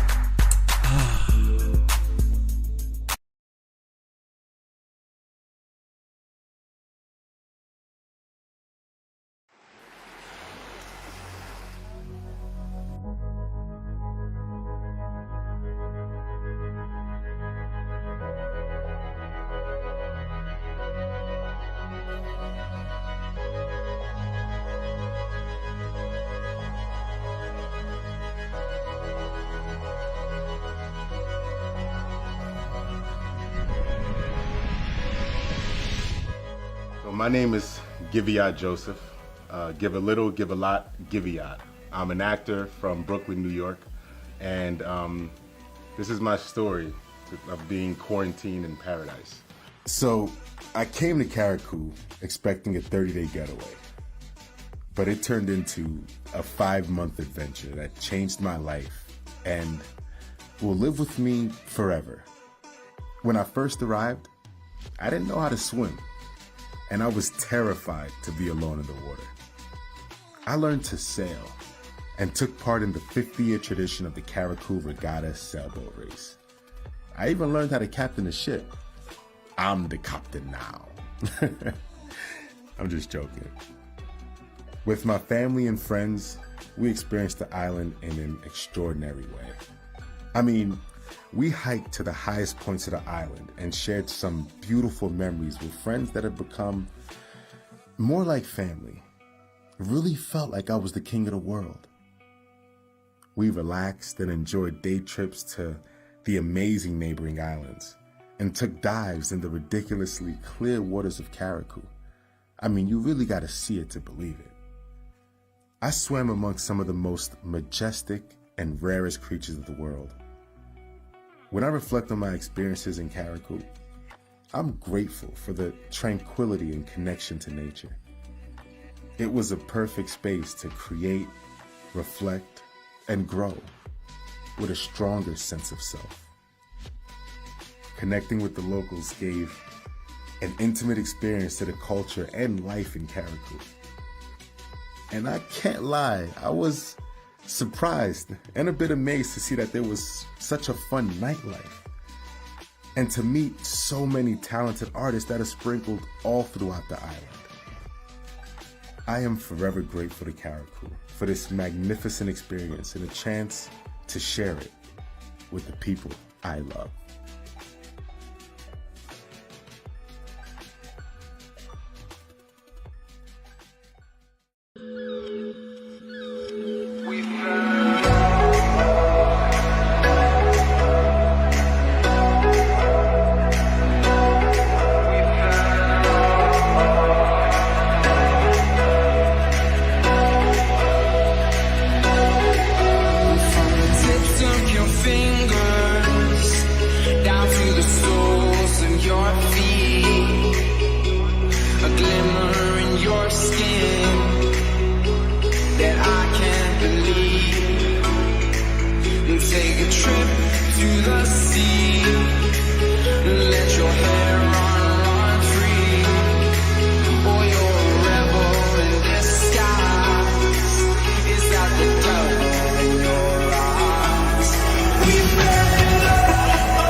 Grenada, Carriacou, and Petite Martinique's diverse marine life and excellent dive sites still have the opportunity to enjoy the Pure Grenada Dive Fest as the 4th edition goes virtual. Following the cancellation of the physical event this year due to the coronavirus pandemic, the Grenada Scuba Diving Association, supported by the Grenada Tourism Authority and the Grenada Hotel and Tourism Association, decided to host a virtual experience for everyone looking forward to the festival over the next 4 weeks. President of the Grenada Scuba Divers Association, Christine Finney, says from the 25th of September to the 25th of October, enthusiasts can follow the virtual action by tuning into Pure Diving's Facebook or Instagram profiles at Grenada Pure Diving. We have a lot of exciting things to talk about, a lot of things to share, and a lot of platforms that we hope we can get people involved in.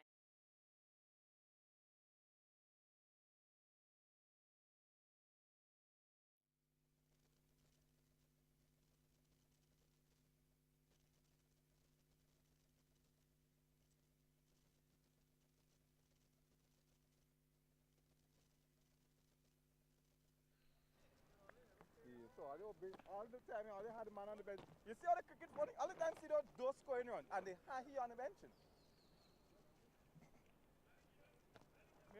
Which are you two? Straight. Yeah, you're good, you're good. So see, what's the plan? I see you whoop it yesterday, man. You come and try to whoop it today again. Let me go, Nick. Come on, let's get a good start here, guys.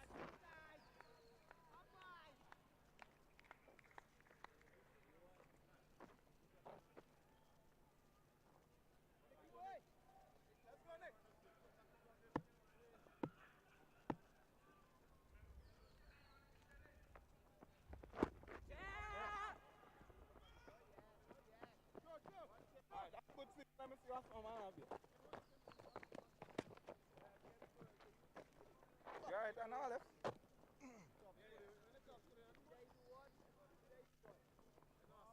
See those? Yeah, stay long there. Don't come and pressure the man. Stay long there. But now, what's the game plan? The man taking the girl in the danger area, you know. What are you doing along there? Rest. The man in the danger area. The man down in the danger area, you know. And you can't mark that with your shoe, eh? The man digging up the wicket, What's going on here? So you can't do that, you know. What's he in the cricket? Come, Nick, come, Nick.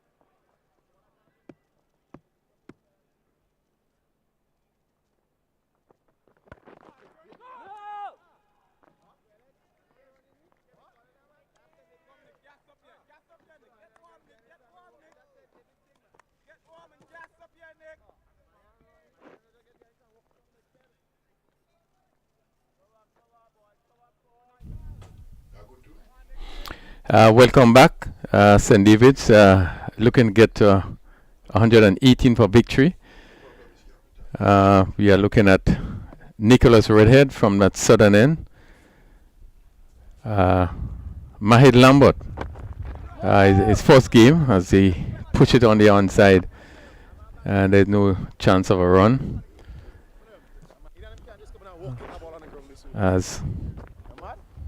As look at the field for Redhead.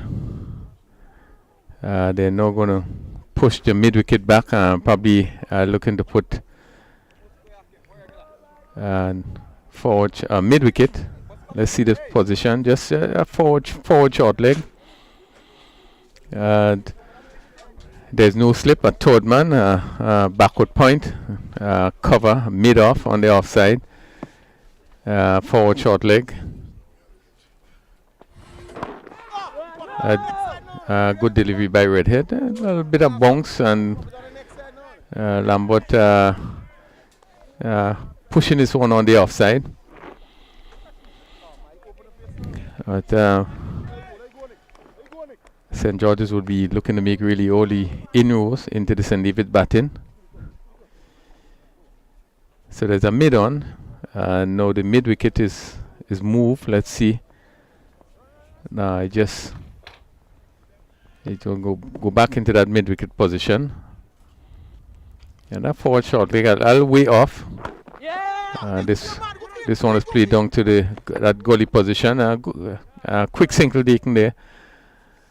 That fielder having to move quickly to his right. So St. David's off the mark there. Two without loss.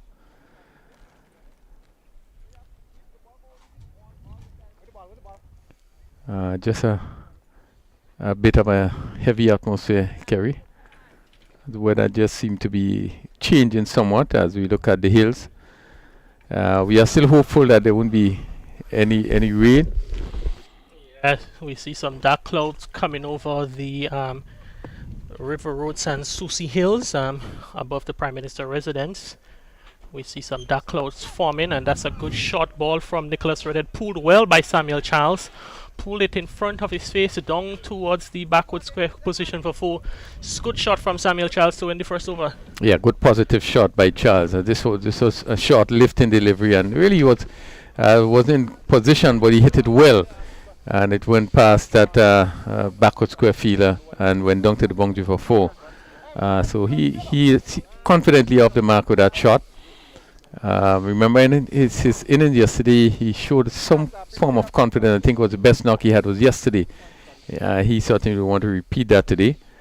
Yeah, as it's going to be spin bowling. St. George's will open with spin from the northern end. It will be Kem Charles, a man who is full of confidence. He has 6 wickets in the tournament from 14 overs, 65 runs. So go his strike rate, just economy rate, going over 4 runs and over, 4.5 and over, and his average is just about 10.5. So he's done well for his team when called upon with the ball, and after contributing 34 with the bat, I'm sure that confidence will be high. Yeah, good ploy by St. George's in my view to start with spin from one end. Lambert playing his first game. Looking to put some pressure, St. George's, on the youngster as Lambert comes forward and beaten outside the off stump. Emmanuel Stump removed the bails. Appealing for the stumping there from umpire Mark, who is the square leg umpire, as we see a replay from this one. Went on with the arm. The back foot from Lambert was firmly planted behind the crease. Short and wide, and probably got away with that one, Kem Charles. Lambert looking to cut, pulling away from it. Certainly the pressure is going to be there on the youngster playing his first match. And St. George's, you can see they're smelling blood. Yeah, again, he's beaten outside the off stump. Has waited a long time, have been with the team, from the start of the tournament. But as you said, really would be under some pressure. And the right thing is being done here, Samuel Charles. Just call him down. Just have a discussion with him as he was again beaten outside the off stump. Yeah, and I think I've observed Mahi Lambert with the team for this tournament and the Super 50. As we see, Kem Charles goes back and gets an edge down to the short third man. Cyrus from backward point comes around to do the fielding, and Lambert, he moves on to 2. And it's 7 without loss in over number 2. Yeah, we're just talking about Lambert. He's certainly what you call a team player. He's always there. Every game he's there early, going through the rituals in terms of the warm-up and the training, and he's serving his team to the best of his ability. And now today he's playing 11, and I'm sure he'd want to make best use of the opportunity. Yes, very committed, and this one is hit straight to cover. Really soft dismissal there. Pitched up, and Samuel Charles again hitting it straight to cover. Alexis picking up a simple catch. Yeah, soft dismissal there from Samuel Charles, looking to go with power instead of looking to hit, time it well. Came off the bottom portion of the bat and provided the simplest of catch to Akim Alexis in the extra cover position. So Samuel Charles, he's stay at the creases over, and it's the end of his tournament with both the gloves and the bat. Not one of the best tournaments in terms of runs. So he would have been looking for a bit more. In total, he would have scored 47 runs in the tournament from 7 matches. So a bit of disappointing start there from Samuel Charles, as the conditions crony even starts to get even more darker, as we see some action being taken towards attention being placed to the covers. So we may have an interruption or two. We hope that that is not the case, but for a tournament that has been blessed with good weather, it's the final day, and we may have some challenges in that regard. Yes, certainly it looks that way as we look at the hills, a bit dark, and we see the groundsmen beginning to move in the direction of the covers. And again, just back to Samuel, I think it really had been a disappointing tournament for him. I think likewise the Super 50, which was held last year, really his batting has seemed to fall away really badly. And again, the soft dismissal, over pitch delivery. But I think he stood up instead of reaching forward and drive. He stood up and tried to hit that ball through the cover and just simply hit it straight to Alexis, who gladly received it. Yeah, this now brings the captain Keon George to the crease.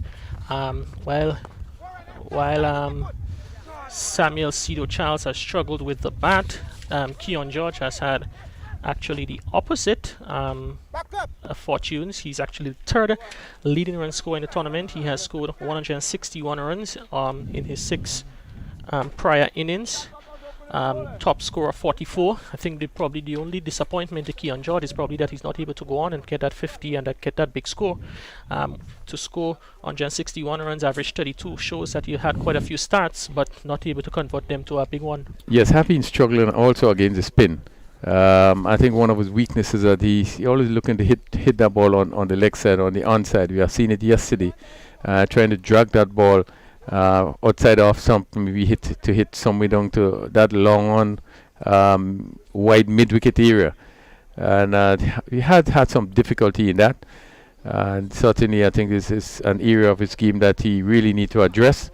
And as we see, the rain is coming lightly. But the umpires have done the right thing. Just call on the covers, just to make sure that it is ready. We do have a big final to start. Hopefully, to start just about 1:30, and you don't want to take any chances. Make sure the wicket is securely covered. Yeah. I think one of the good thing here is that we have a facility that it don't matter the amount of rain, but we can be assured that. Without very long after the rain, we can restart. So long as the wicket is not wet. Yeah, and I think the caution which is shown by the umpires, I think is the right thing. Can't take any chances. You'd want to ensure that the square is covered as quickly as possible. Though it's a light drizzle, you don't want to wait too longer, which can damage the 2 wickets there. Because if it was just one strip, you could probably play on for a little longer. But with the second wicket, which can become muddy and provide challenges, you want to ensure that you protect the playing area quite quickly. So kudos to the umpires for their quick thinking. Yeah, well, the good thing is that they are still wondering if to come on with the big covers. As we look at the hills, get a bit lighter. I don't think we want to get, even though we get some rain, it would be much rain. As you see, the umpires are still out there, and the players are still around. There's no rain falling at the moment, but very overcast condition. Looking forward, Kerry, that big final to be played come just about 1:30. We expect that to be a very good contest.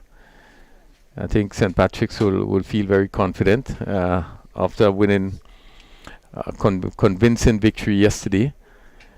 St. Andrews, though the batting really would have excelled yesterday with the batting of Teddy Bishop. Obviously, you'd be looking to really get the better of St. Patrick's. Yeah, it's going to be a good match. It's going to be quite a few youngsters in the lineup for St. Andrews. You can look at the leading run score for the tournament to date. Teddy Bishop, who still on the 19 player. You have the likes of Akim Ogis, Kavim Hodge, Anil Machu. They should form along with the McDonald brothers, Daniel and Donald, they should form the backbone of the St. Andrews batting. Bowling attack, you saw they were put under a bit of pressure yesterday, and they sort of fell away towards the latter part of the innings against St. David's. The likes of Dina George, Michael Dubisset, Sherman Lewis, and the spin bowling options of Kavim Hodge, Daniel McDonald. So quite a balanced team, but I would agree with you that St. Patrick's with their lineups, the likes of Weevil Benjamin, who came good yesterday with a bat for the first time in the tournament, Alec Athenes, Dennis Smith, Devon Smith, Marlon Henry, Denroy Charles, Dennis George, certainly a good lineup, and they will certainly provide a serious challenge, or St. Andrews would find it difficult probably to climb that mountain. But again, it's a glorious game of cricket. We can have all those predictions, and we, the pundits who sit in the comfort of the air-conditioned commentary boxes, and those of us beyond the boundaries and in the stands are at home watching the game, we may have views, but when it's going in the middle, 22 players and one ball, it's a different story. Yeah, I think what was different yesterday is that I thought St. Patrick's batting came off. They didn't bowl as well as we see them bowling in the before. We know that Iman Alexander in particular had some problem, I think, with his right arm, with his right wrist. His left wrist. Yeah, his bowling wrist, and yes. He certainly had difficulty in terms of bowling. He would have bowled his 4 overs, he went for 43. This is kind of unheard of when you speak about Iman Alexander in terms of his tightness, in terms of the line and the way he bowled. So I don't think generally they would have bowled as well as they would have bowled before. St. George's got up to 155, even though St. George had a very good start, got up to 155. But I think the batting of St. Patrick's, I think, came to the forefront yesterday for the first time. They had a good opening partnership, and as you said, Weevil would have done well for 49, and then the Smith came on and really went on to really secure a convincing victory. Yeah, and you were talking about the bowling, the problems with the bowling yesterday. Iman Alexander was certainly seemed to have been bothered by his wrist, as he bowled quite a few short deliveries uncharacteristic to him, and it was an extreme. It was a case of two extremes for St. Patrick's. It was the worst bowling performance as a unit in the tournament, but at the same time it was the best batting performance. And in cricket, it always say that good batting seems to win your matches. Yeah, and I guess we can look at St. George's also. In my view, they had a very good start. The opening stand was they had a pretty good start. I think they was 60 odd. And no, I think it was the second wicket partnership. They lost a wicket earlier, Hakeem Alexis, but it was the partnership of 90 between Forsyth and Jeremiah, which really laid the foundation. Probably they might have been disappointed that they were not able to get on much more than 150 based on the partnership, the foundation that was laid. But at the same time, the St. Patrick's bowlers, they came back a bit better towards the end of the innings, and you also had a situation where a couple of batsmen, they were short of runs, probably didn't want to take too much on the risk, as we saw from Forsyth. He got 52 not out, and maybe taking a few deliveries. I think he took about 42 deliveries or 40 deliveries to score those runs, and it was the 153, which was a good total. They probably felt they would maybe shot maybe out by 15 or 20, and it certainly wasn't. It didn't prove to be enough for the St. Patrick's batsmen to chase it, winning by 8 wickets with 7 deliveries to spare. Yes, as I said, I think it really was convincing. They batted well, something we have not seen before, and we also would have seen it in the first game in terms of the batting. Now, again, to be fair, I think St. Andrews, looking at the St. Andrews St. Davis game, I think St. Andrews really did the right thing by actually fielding first and use the wicket to their advantage. Actually, the last 2 games St. Andrews played, we saw something different in terms of their bowling strategies and how things were done. They used a lot of variation and made it difficult for shot making. St. Davis got up to again 155 due to the batting again of Keto, who would have again showed his quality. Coming off 44 in the previous game, he went on to score 50 odd, and at 155 they would have still feel that they were in a good opportunity where to restrict St. Andrews. But again, as the batting came off in the team's batting second yesterday, and we saw that tremendous inning by Bishop, really took the game away from St. David's. Oh yeah, certainly. And I think one of the things before we must mention is that the wicket. It was the first. Well, we had consecutive games in the tournament. It was the semi-final matches where teams batting for scored 150, and the chasing team got them relatively easy, which was an indication of the quality of the wicket in the middle.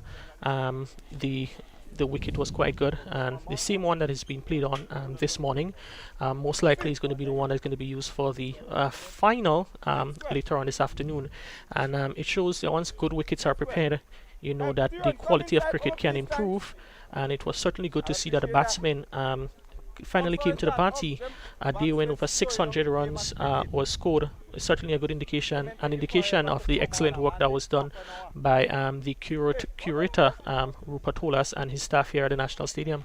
Well, it's interesting to note as you speak about the wicket and you speak about the batsmen coming into the room, and I'm wondering because I think we can be satisfied that the wickets that have been prepared, I think, throughout the tournament have been a good wicket, a good pitch.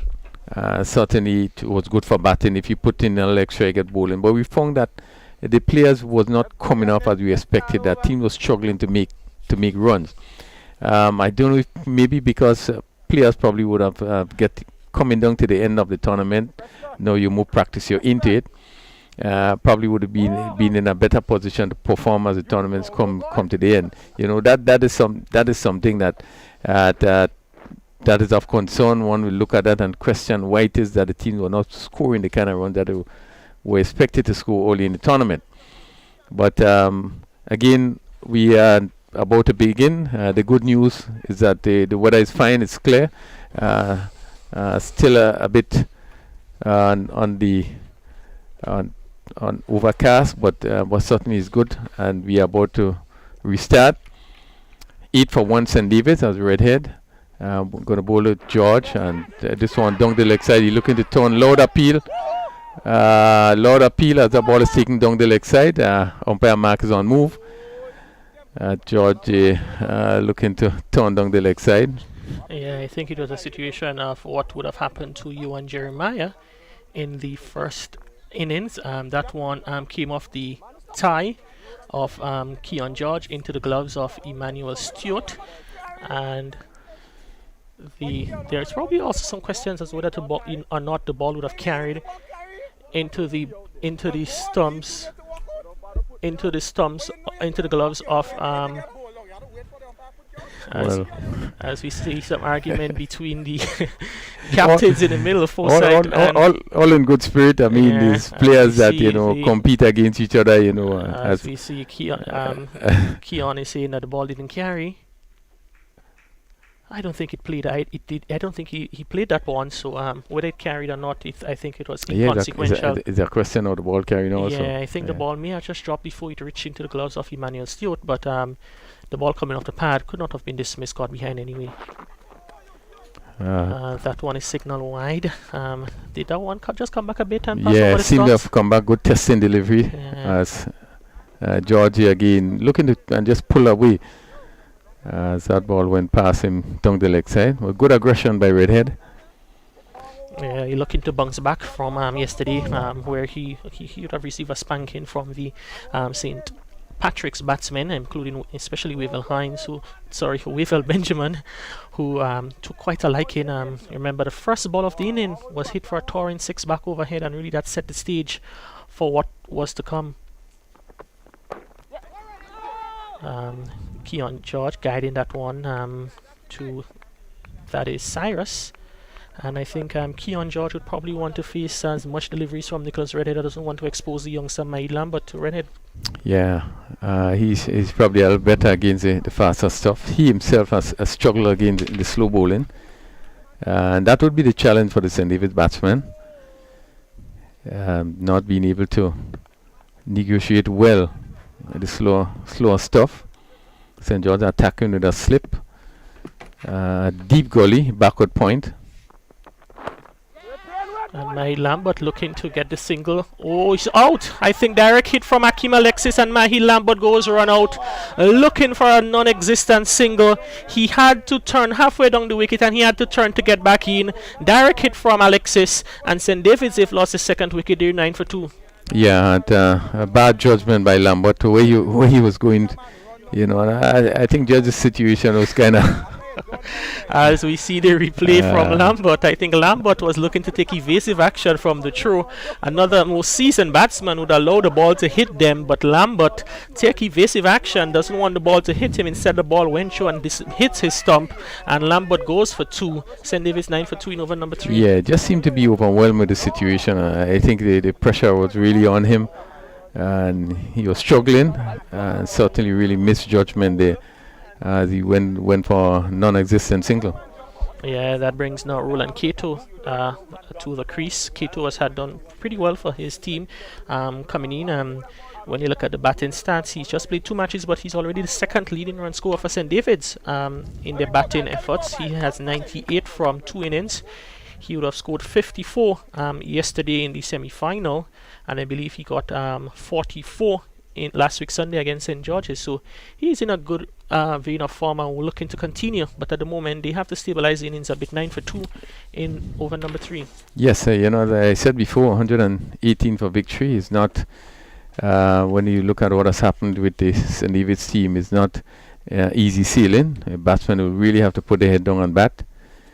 We are 9 for 2, and we actually in the third over. Cyrus shot the rising delivery, which Keon George sways out of the line of it there.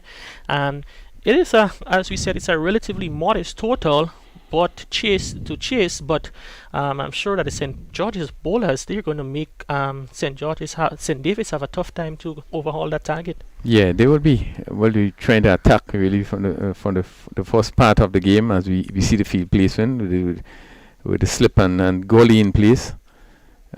Point cover mid-off, so they want to give themselves every opportunity to pick up some early wickets. They already pick up 2 wickets, and they certainly want to pick up at least dislodge one of these batsmen. Yeah, for a batting lineup that has been short on runs, dismissing either the 2 leading run scorers of the teams in the tournament, Kato and George. Kato coming in was 98. George before this match 161, and Kimo Peters, he's also the 3rd leading run scorer. He's still in the hut. He has 87 runs, so can be a bit fragile in the middle to lower order. Still Ryan John in the mix, but a couple of wickets can certainly make the prospects even more seem difficult for St. David's. A wide delivery from Redhead. So we have seen Kimo Peters open the batting for St. David's previously and has done pretty well, with the exception of the last game that he actually failed. Bit surprising to see that Lambert would have come in and not Peters. Yeah, and I think the interesting thing too is that I think this is what St. David's seventh match in the tournament, and they could have had a different opening pair for all 7 matches. It started with Samuel. Yeah, last week Sunday it was Fletcher and Peters. Yesterday it was Samuel Charles and Kimo Peters, and today it was Samuel Charles and Mahid Lambert. So 3 games, 3 different opening pairs. Yeah, good over by Redhead. He has concluded the 2nd over, none for 9, but good line, and really you'd want to keep things tight at his end, while the spinners really would want to really attack the batsman.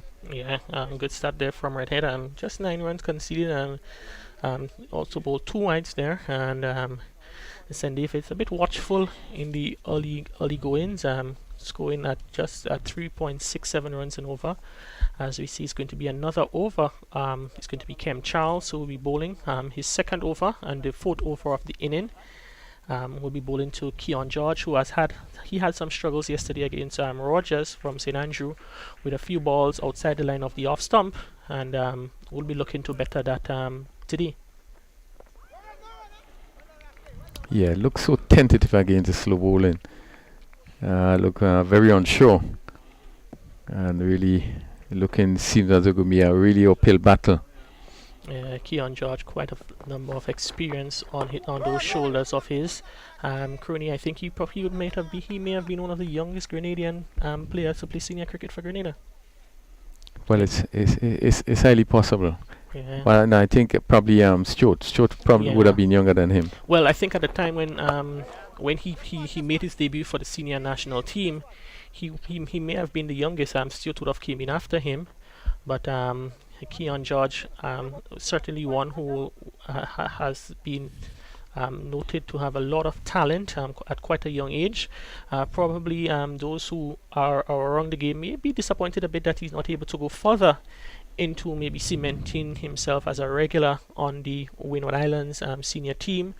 But certainly the George family from Wester Hall in St. David's, quite a bit of cricketing talent in that family. And Keon George, probably one of the most talented of them all. Yes, you're right.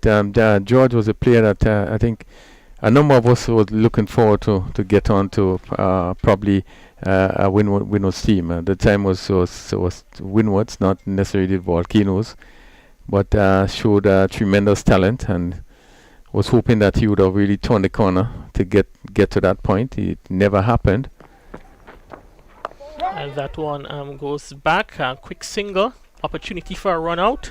The ball goes down to the long on position where Hazard does the fielding, but certainly quick aggressive run in there from the player from St. David's. Yes, quick run taken there, and I think that George was really off the mark quickly and picked up another run. It's 13 for 2. We're in the 4th over. St. David's obviously not having the kind of start with the batting that they wanted. Keon George goes back and pushes it to Kem Charles, not in the most convincing manner.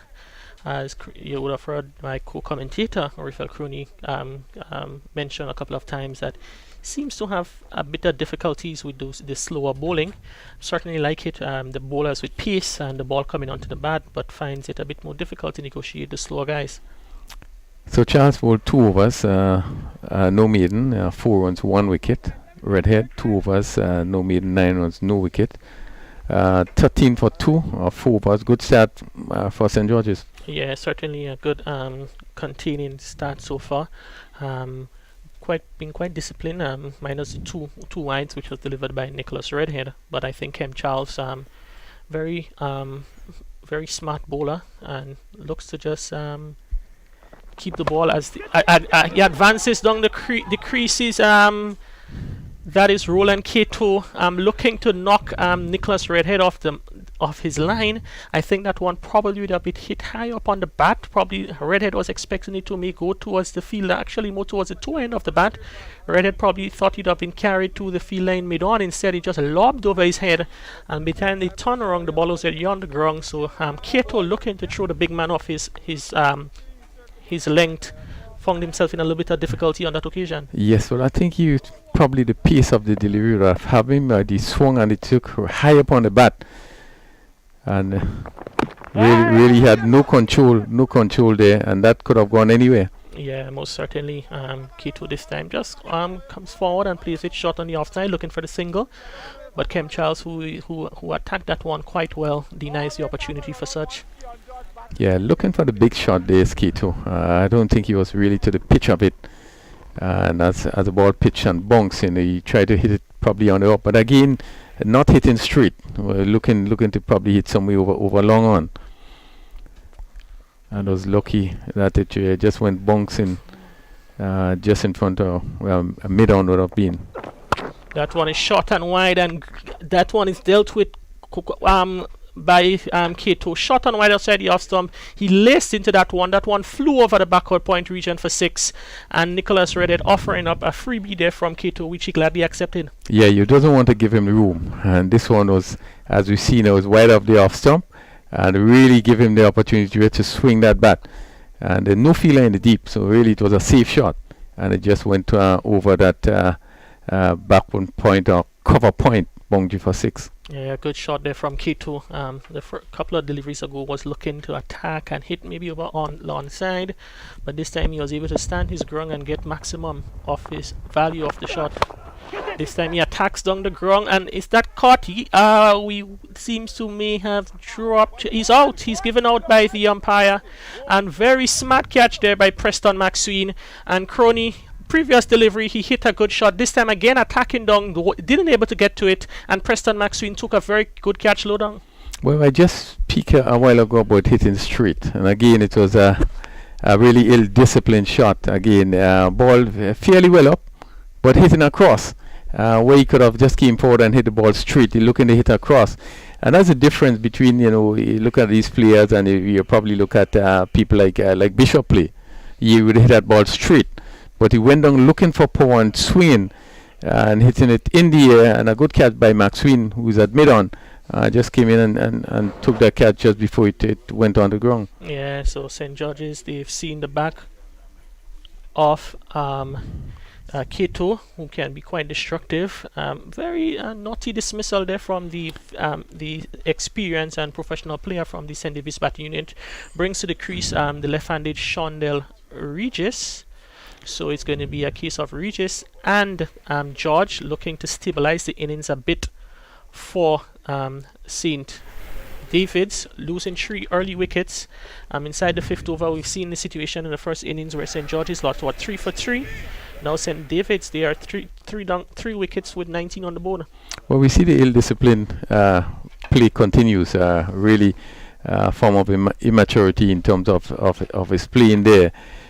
We seen him trying to hit earlier in the over. It was hitting high on the bat. He didn't get through with it. Then he hit one over cover for 6, and then he was looking going down the track again to make a big swing. So a sense of discipline in the batting that we have seen on the field just seemed to continue in the batting. Yes, that's one is a short delivery signal wide by the umpire. Had Shondell Regis ducking under it, and it's now signal 1 for the over by the standing umpire Mark. So another extra to the total. And Nicholas Redhead, 3 for 3, has been one of his concerns in the tournament is the number of extras he has conceded. And looking at the statistics for Redhead, as he's about to bowl the 5th ball in this over. Full delivery driven to Preston McSween quite firmly. Powerful throw, misses the stump, and Shondell Regis is off the mark. Going back to Nicholas Redhead, it is his 19th wide he's bowled for the tournament, which comes up to just be 3.1 overs. So in limited overs cricket, he's bowled 22 overs, 23 overs, and bowled 19 wides. It's certainly a bit on the high side from the St. George's opening bowler. Yes, he will want to make some adjustment there. The amount of wides here bowled.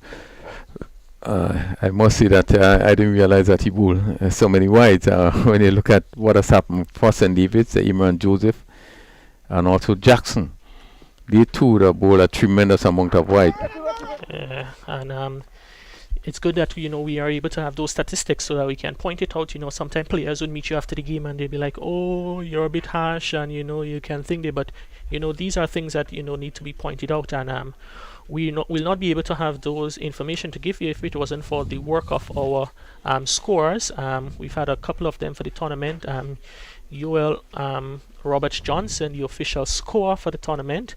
We have also our scorer here in the commentary box with us, Miss Sia Noel, and so they are supplying us with that information. And again, we want to thank our scorers, and with the electronic scoring system that we use in Cricket in Grenada, it's able to give you all those statistics. So as promised earlier on, we're going to give you some full statistics of the teams in the week ahead, so you can log on to the GCA page to see how the players would have done, what's the average was like, and all those information will be at your fingertips in a matter of days.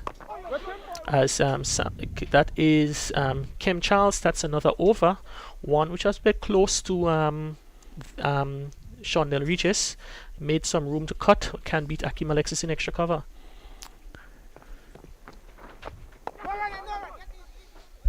Yeah, good flight by Kim Charles. Regis pushing it on the onside. Kem Charles, certainly a smart bowler, Crooney. Not one who bowls the ball very much fast, as that one is badly lined and clipped off the legs. I think the batsmen are going to come back for 2. We wait to see whether it's runs or off the pad, but it's signaled no signal, so that means 2 runs to Shondell Regis. He moves to 3, and 3 balls short of the 6 over. It's 23 for 3. Yeah, well played by Regis, just turning this one fine. But Charles again, not bowling very fast, so really there was not much pace. He able to pick up 2 runs. This time Charles gets back inside the wicket and turns it on to the onside. Richard Daniel does the fielding, and Kem Charles certainly, I like the pace he bowls at. We keep mentioning that though some of the spinners in the tournament, they bowl fast and flat, but Charles gives the ball a little loop and allows it to do something once it pitches off the wicket.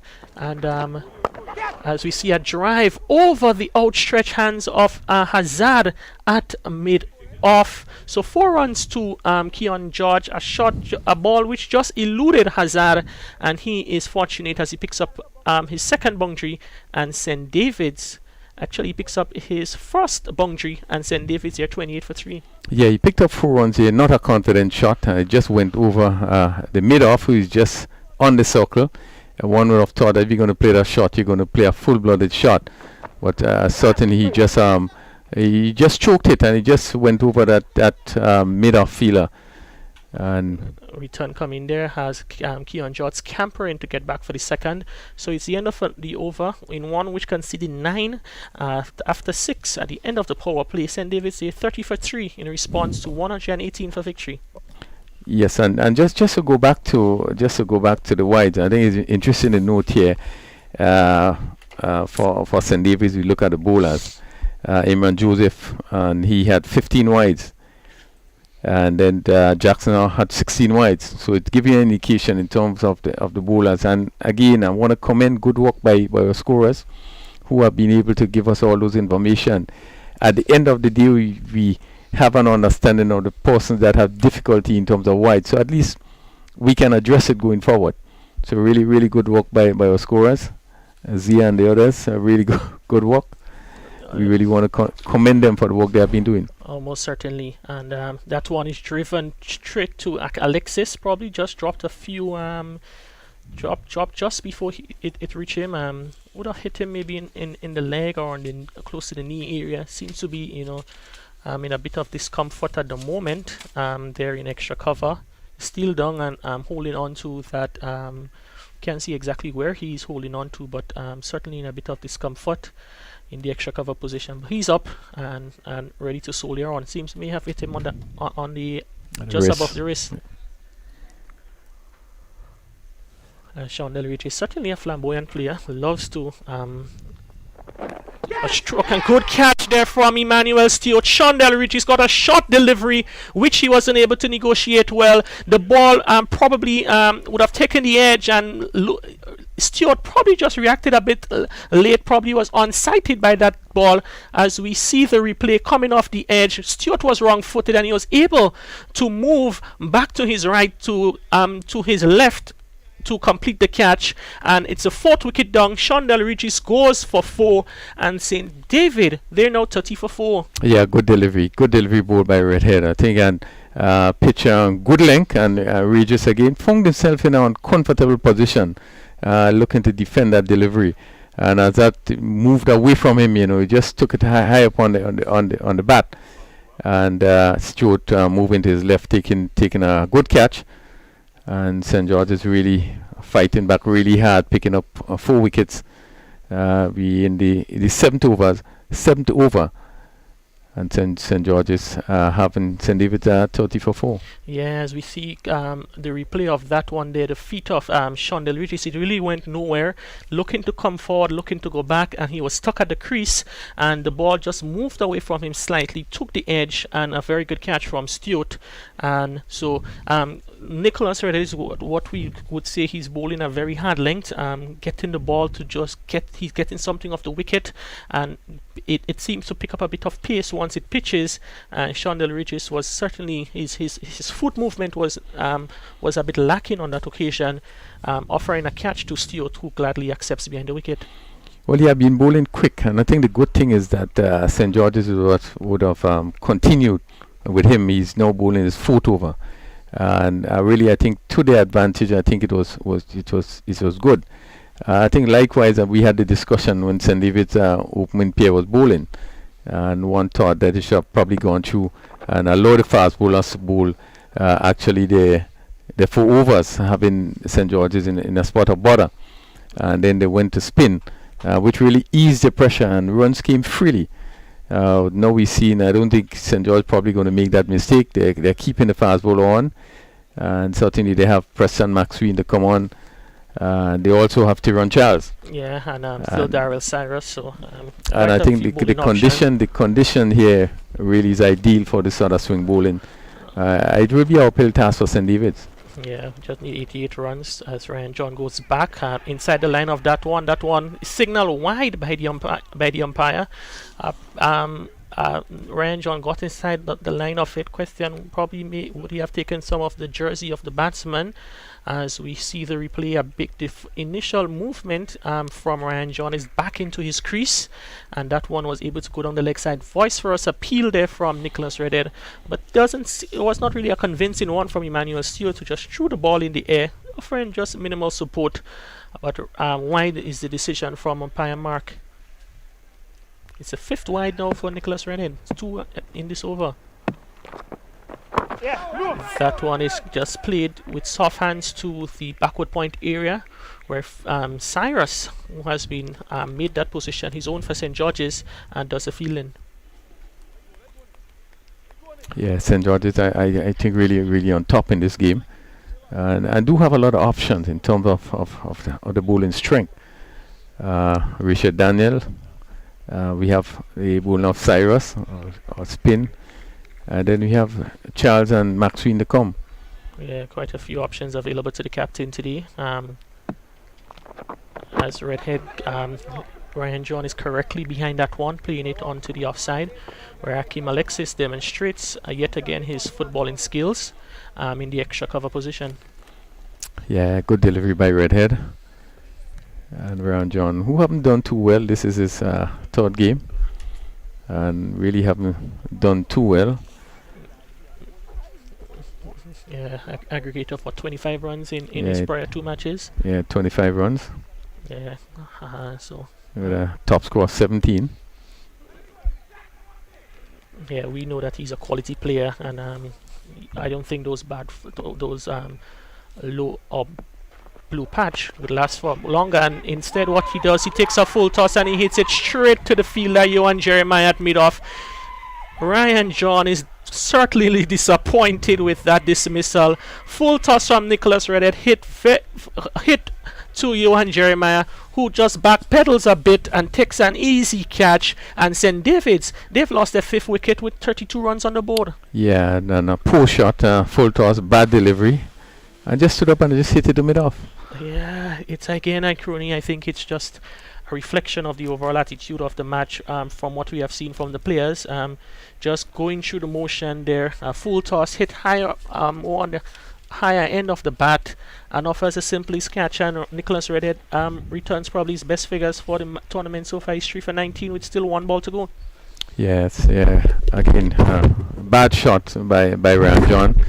Again, just seemed to be totally out of the game today, you know. In terms of his feeling, we saw him dropping a easy catch in for slip. His movements, he haven't bowled in a St. George's inning, and certainly he went out there and really didn't look positive, getting a bad delivery and just hit it straight to mid-off.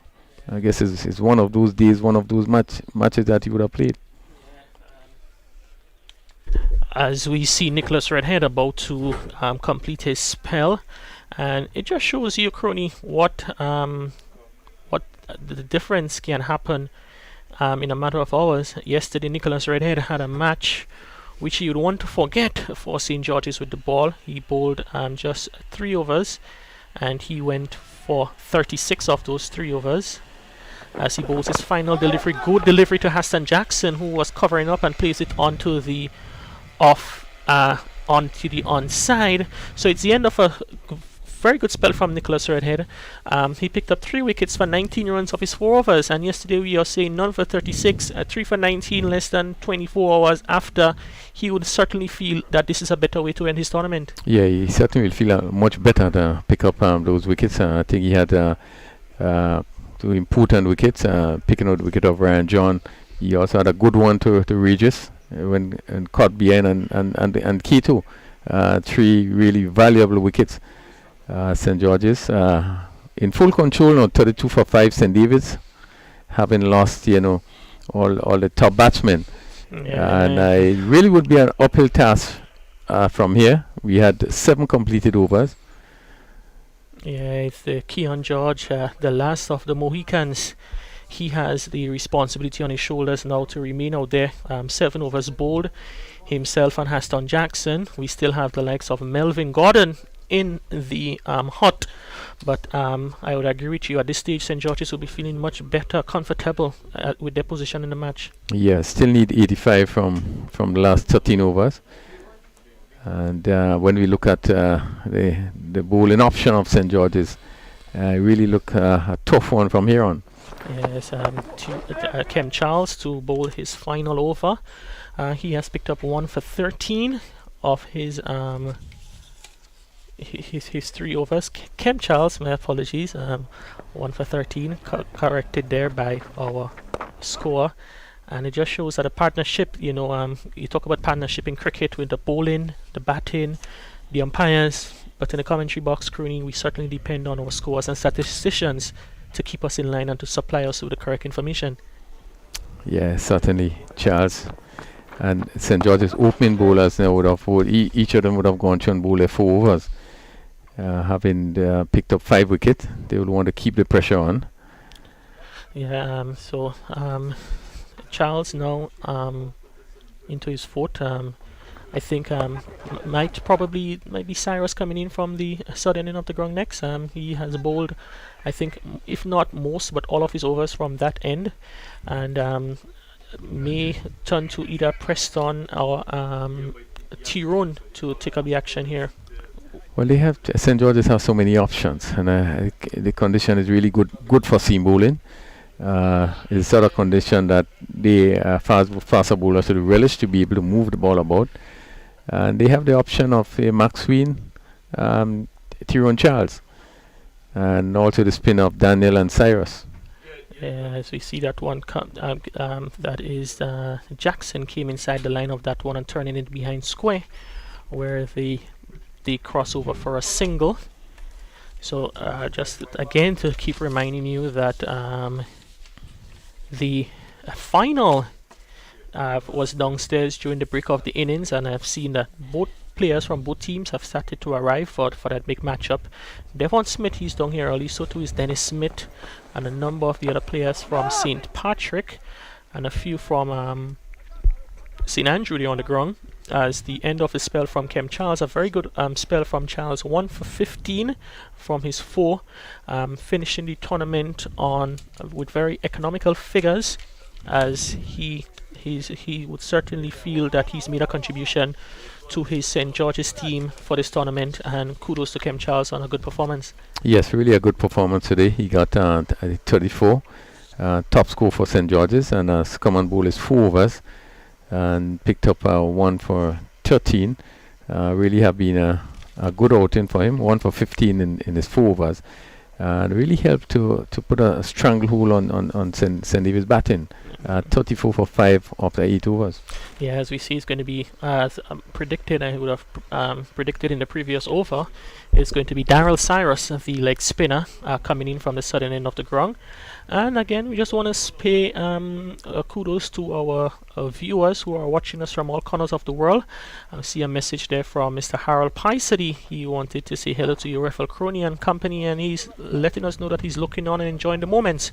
So, Mr. Paisady, we hope that you enjoy your Sunday. I think he's in the New York area, and hope that you enjoy the your Sunday. And we great that you're spending some time with us, taking in the action here from the National Stadium in St. George's.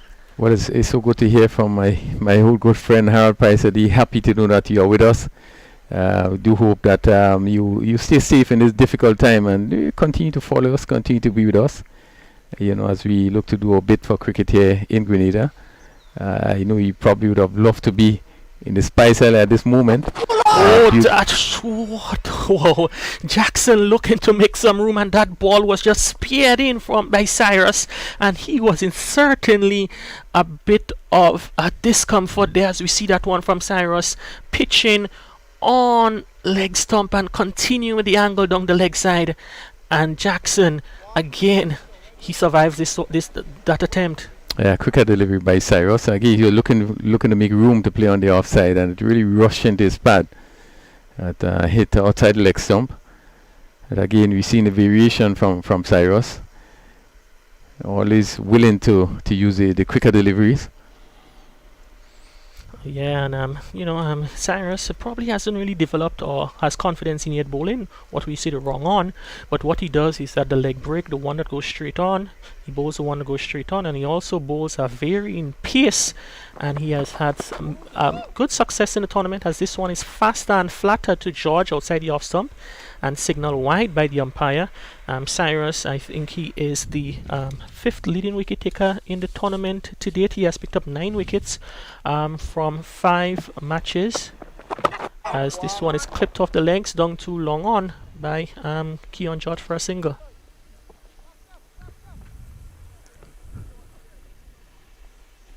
Yeah, you're right, Rian. The quality that he displays, the ability he displays, we expect him, and those leg spinners are few and far between. He's a player that really a lot has been looked forward to, but has not really come up. Hit firmly back to Cyrus. Can really feel cleanly into his in his follow through. Hit with some speed, and he was the ball was able to trickle behind, and the batsman crossed for a single. Yeah, he was a player that was spotted very young. I think still at the school level. Toured Australia very early. Yeah, I think he toured Australia with a development on the 15 team. Tony Harford from Trinidad, and he was spotted really early, and a lot was expected from him, but really didn't come on as was expected. Yeah, now he's think he has sort of regained his love for the sport of cricket. May have been distracted by other things in life. As young men, there's all these competing interests. He would have had a time where he would have concentrated more heavily on the his footballing career, but now he's back in the mix of things at the Windwards level, the Volcanoes level, and he's rated highly in those circles, and some people even expect that he probably would have even cracked into the Windwards team in the tournament. He's certainly one of the better leg spinners we have in the Windwards. Yes, 38 for 5. We have 9 overs completed. We've seen Tyrone Charles. So we're going to pick up the attack from this northern end. He can be bowling to Heston Jackson. He's on 3. Keon George is on 11. St. David's having lost 5 wickets for 38 in 9 overs. Really would be a really uphill battle from here on. Someone who certainly will have to play exceptional inning. Well, they still have the captain there in the middle, who has been successful for them through the tournament, Keon George, and he's coming in today. He's had 161 runs, and if he had his 11 today, he's 172. They'll be banking on him there to remain till the end, as this one is played out to the offside by Jackson. Certainly look a busy batsman and looking to get those, looking to play the big shots. Not connected cleanly on a number of them, but his intent is clear. But that's the sort of player Jackson is. He's an attacking player. He hits a long ball, so he is the one that probably going to step it up if St. David's going to get close to that, and he will have to play the kind of inning that he's used to, and that is to be very aggressive and certainly to hit really some long balls. Yeah, as we see, the action continues in the middle, and also in the on the commentary on the stream. Quite a few different views happening. Just want to say good morning to you, Miss Bronskin de Bellat, and we hope that you continue to enjoy the action, which is streamed here at the from the National Stadium.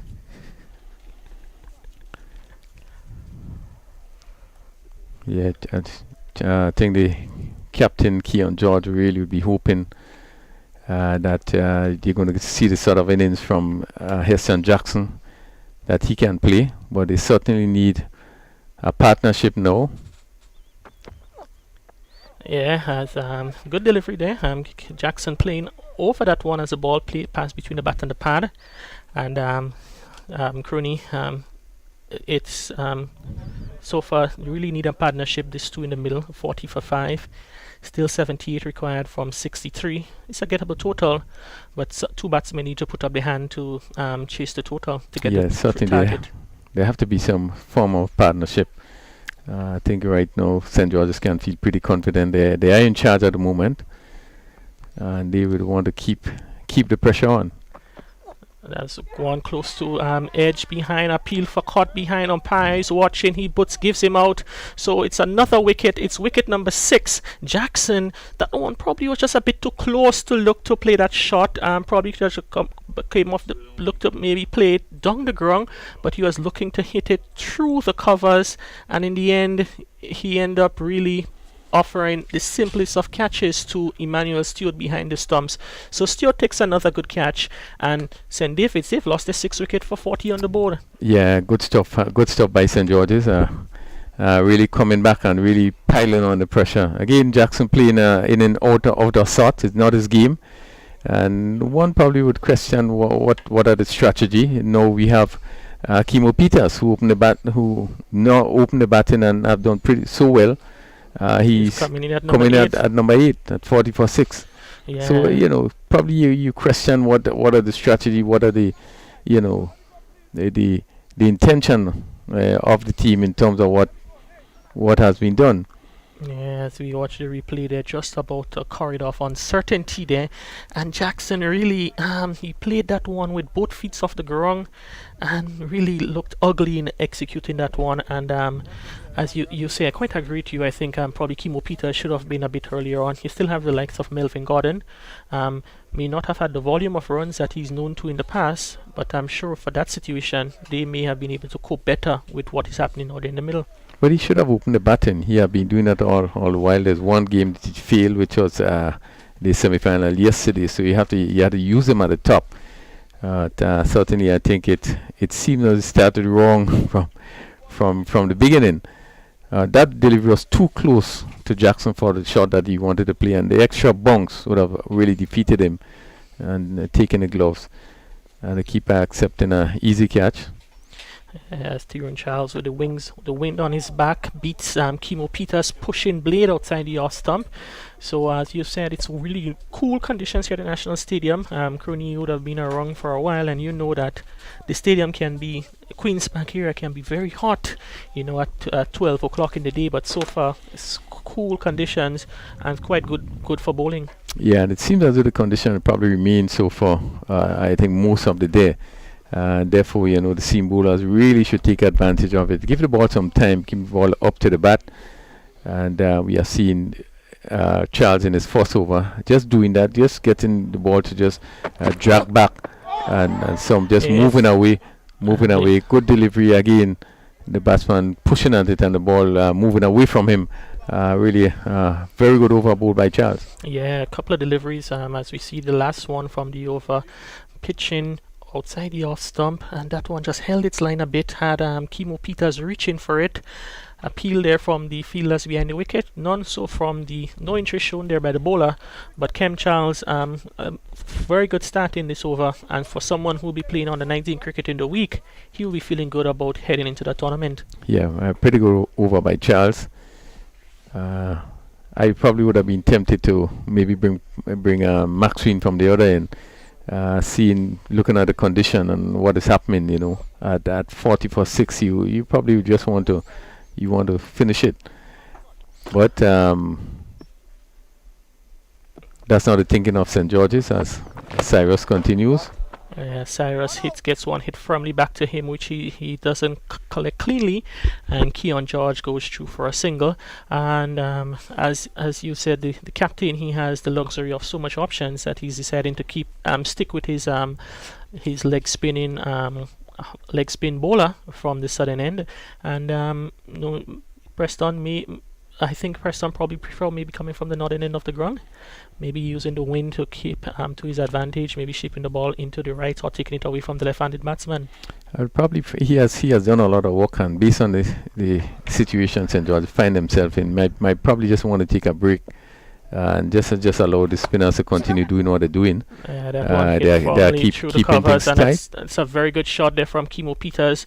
A full delivery hit past Akeem Alexis in extra cover, and it passed him before he was able to blink. Certainly a good shot from Kimo Peters. Full delivery, full toss, and correctly dealt with by Kimo Peters. Yeah, good shot. Full toss, given the treatment, hit down to extra cover, and the fielder really didn't have a chance.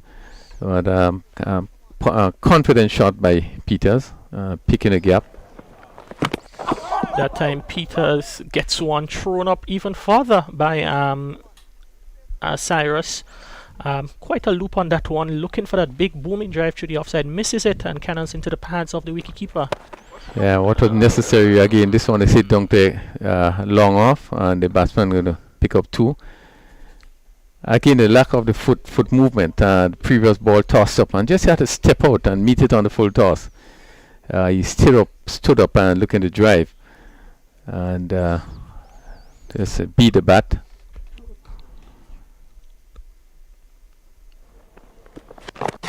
He's bowled him. Kimo Peters looking to hit on the onside across the line of the ball. Ball pitched on the stumps, went straight on with the arm, and the furnitures are rearranged. Daryl Cyrus picks up another wicket in the tournament. Actually a bit of turn on that one. Pitch more middle and leg and hit in middle. And it's the end of the tournament with the bat for Kimo Peters. He was all action in this over. Hit a 4 of the second ball, and of the fifth ball in the over, his stumps got knocked back, and now St. David's, they slide to even further trouble. They're 47 for 7. Yeah, a bad shot, and certainly it just confirmed in terms of the attitude of the St. David's players. I think all the batsmen, really irresponsible shot, poor shot. Ball pitch up, and easily could have been just choked down on the onside. And again, he looking for a big swing.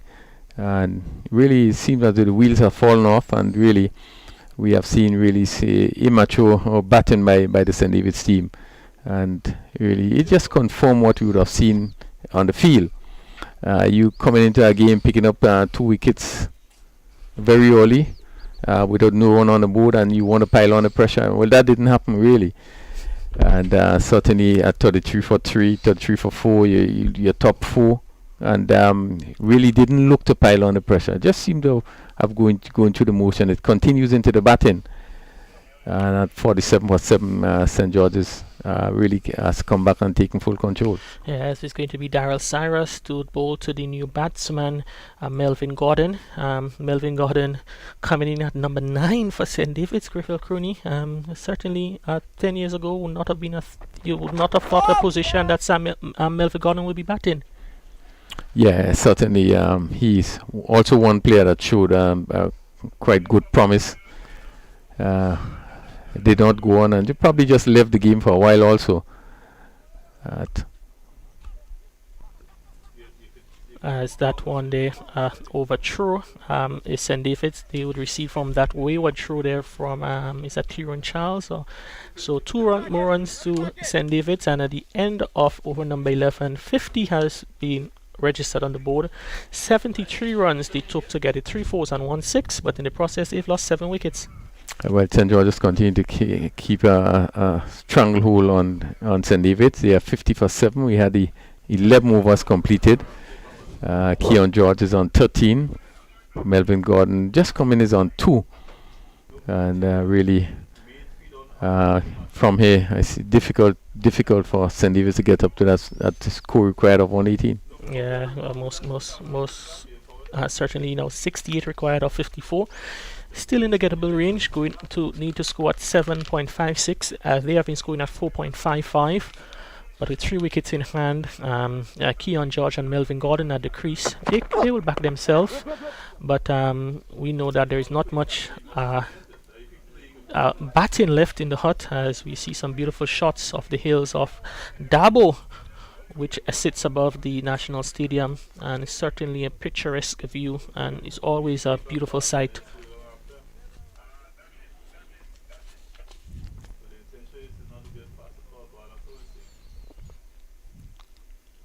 Tyrone Charles in his second over picked up 1 wicket for 2 runs in his first over, and he's took Keon George. This one pitch right up and is played down to short mid on. Again, no chance of a run. The fielder Cyrus moving to his right. The score remains 50 for 7. We are in over number 12. And Keon George, the only batsman so far that has reached double figures. Lambert was run out for 2. Samuel Charles caught Alexis Bull Charles. He scored 5. That's Charles. Again, push to gully. Keeping the ball on a good length, not giving much room.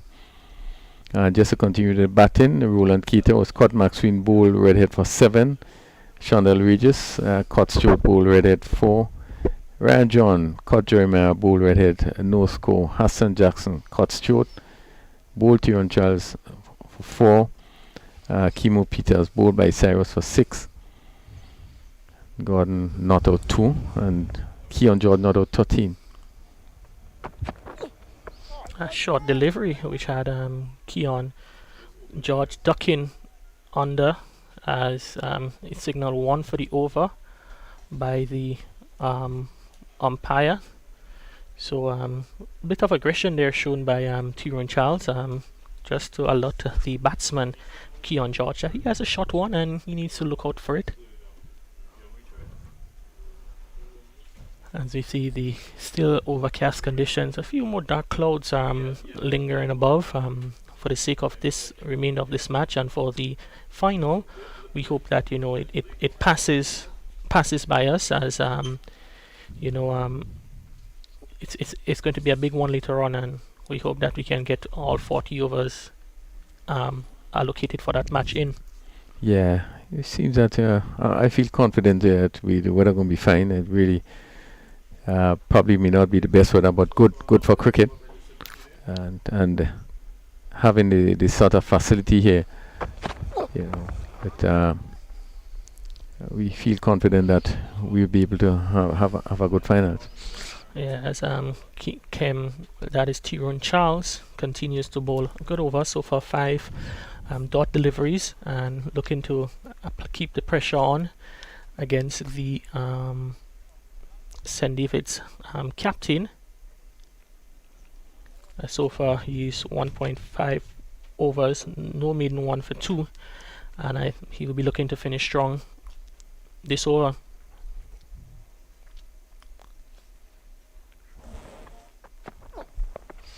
And that one played behind. Emmanuel Stewart comes around as a fielding, and it's the end of a maiden over from Tyrone Charles. It's been a rarity in the tournament. We've had a few, but to bowl a maiden over, Tyrone Charles certainly will be feeling happy with that over. Bit watchful there from the captain Keon George. Yeah, good over. George again not looking to do anything rash. Again, you're not sure by the way batting in terms of the intention of what he's going to do. Very very defensive as he played out this over. Having a mid-wicket conference now. It's at 50 for 7. We had 12 overs, still 8 overs to go. And St. George's and the St. David's probably need to get another 68 runs for victory. 48 balls, so the margin between the balls and the runs is 20. Two good overs can certainly reduce the rate. They now need to score at 8.5 and over. As we see, it's going to be Richard Daniel, who has been turned to by the captain, who bowled his leg spin from the starting end. He's had some success in the tournament. I think he picked up 5 wickets in the tournament. He picked up 3 last Sunday against St. David's, as Melvin Gordon gets in line of a short delivery and hits it down to the field at the backward square. Yeah, well played. A shortish delivery, and hit it. They hit it down to backward square. Picked up 1 run.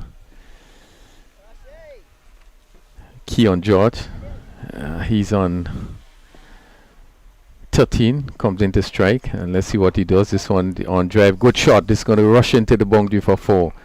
He really hit that really sweetly. I think is one of the shots that should give him a lot of confidence. He on drive it beautifully through that mid wicket area, and it went down to the boundary for 4. Yeah, a bit of sloppy feeling there from that is Darrell Cyrus in the position, knowing that he came this weekend. He had an injury before this weekend and probably not looking to put the hand out there to make the stop. As we see, he's changed from mid-wicket now into the short fine leg with the captain, Cyprian Forsyth. Again, just pulling that ball from outside off stump and hitting it down to long on. I would have thought that just a right foot had to come across and stroke that ball somewhere, well through the cover. That big gap between the cover and the boundary, and then the long off. And Melvin Gordon gets in line with a short ball and hits that one over the backward square for 6. Short ball from Richard Daniel, and Melvin Gordon treated it with the disdain that it deserved. 6 more runs to Gordon. He moves to 9, and St. David's, 62 for 7. Yeah, good shot by Gordon. Get it full treatment it was short and really give it everything, and it went over that mid wicket backward square for 6. This time this one is thrown up outside the off stump, played to the fielder at square. Direct hit there from the fielder Tyrone Charles in that position, and there is no run. It's 62 for 7, and this pair will have to continue for quite a while. Yeah, I think it's the last serious recognized pair they have there. You still have the likes of Imran Joseph and Jeron Noel in the hut. They are no slouch with the bat by nature, but I think St. David's will be depending on those 2 to get them across the line.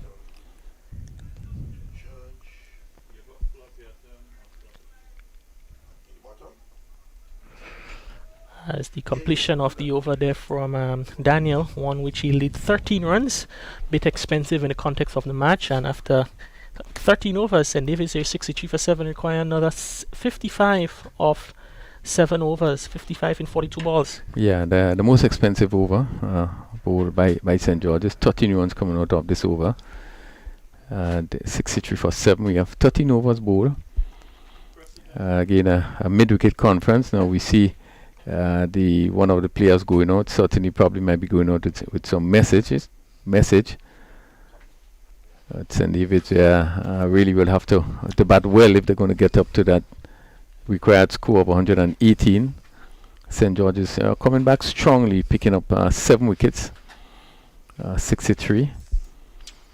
Yes, you're going to see the introduction of that is Preston McSween. He will be taking up the action from the northern end of the ground, with the situation now at what they need to score at 7 and 8.6 runs and over. Just a touch on the 8, probably looking to come in to see if he can apply some pressure to the proceedings there in the middle. And so McSween it is, left arm coming from this northern end. He's going to bowl to Keon George. No slip, a third man, a backward point cover on the boundary, and also a long off. Good delivery. Again, George is looking to maybe stay down into the slip region. He made no contact. Ball just stained down a bit, but good line. And on the leg side, a short fine leg, forward square leg, and a long on. So really a 6-3 field. So his attack really going to probably try and focus just on outside the off stump. Yeah, Keon George turned that one there into the... Oh, I think if he was hit, he may have been in some trouble there. Looking for a quick single, taking on the throw of Cyprian Forsyth, which came scampering in from short mid-wicket. So one more run to George. He moves to 19, and St. David's now 64 for 7. Yeah, good work by Forsyth. He just coming in and picking up there, and certainly if he hit there, probably it would have been very close. Well, one more to Keon George. 64 in the 14th over. For Gordon, yes, the long one comes into mid-on, just on the circle. And also the fielder on the boundary comes in. Forsyth goes back to the backward square. So fielders see might be if they telegraph there's going to be some short pitch bowling from Preston McSween. Deep backward square, a fine leg, a very fine third man, and the fielder on the cover boundary.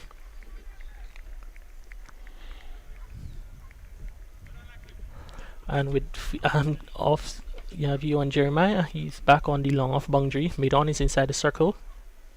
So certainly would not be anything up in the half of the bowler, the batsman.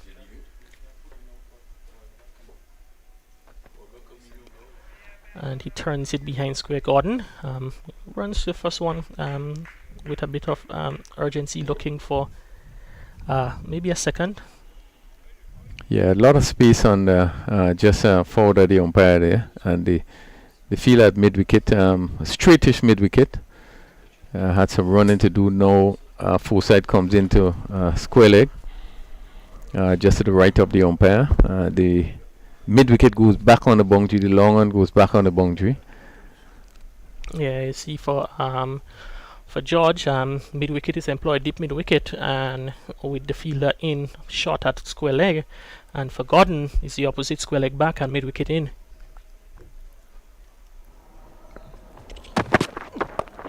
And that time clipped off the legs, fine, that's 4 runs. He was able to beat the fielder in fine leg. So good shot for George. He moves on by 4, and St. David's 69 for 7. Yes, strained down the leg side a bit, and George was inside of it and just turning it down to a backward square, which is vacant. You just have the square leg by the umpire, and then the next short fine leg. So it beat that gap and went down to the boundary for 4.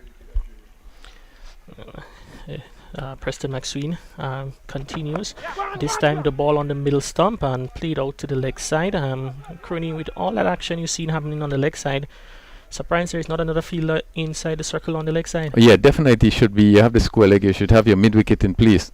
And even your long on, probably I would bring up the long on, because the players are not really looking to be aggressive or to hit, and therefore you want to keep things tight. But the opportunity was given there. There's still a big gap on the onside. Just a square leg in. That one comes off the outside edge behind square for a single.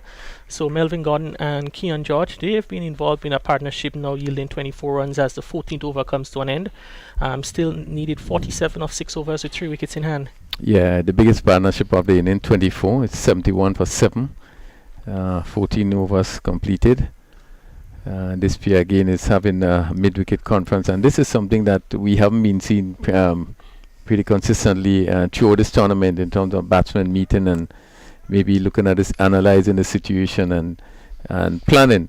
I think what we have seen today really is probably a lack of planning, a lack of effort by the St. David's team. This pair would be hoping that they could stay on for probably the next 4 overs to maybe bring them as close to the score as possible. Yes, it's going to be Cyrus. He will resume and is pushed forward there, coming through for a quick single, and the batsmen are able to cross over. So one more run to Gordon. He moves to 12, and the score now trickles over to 72 for 7. Yeah. Just a bit that running look pretty dangerous there, as it just went on the offside, and Alexis came in quickly, and really the throw was high. But really a single that really looked dicey. As Keon George tugs that one down to long on for a single. And brings back Gordon on strike. Yeah, and it continues to drag that delivery down to long on. Really would have been a better option to hit that ball straight. Looking for the big drive is Keon George. Not getting hold of it, and the timing not there, went bouncing down to long on. And Gordon swinging across that one, misses it completely, taken behind by the wicketkeeper Emmanuel Stewart, who dislodges the bails. So another dot delivery, 2 consecutive, delivered up there by Cyrus in over number 15.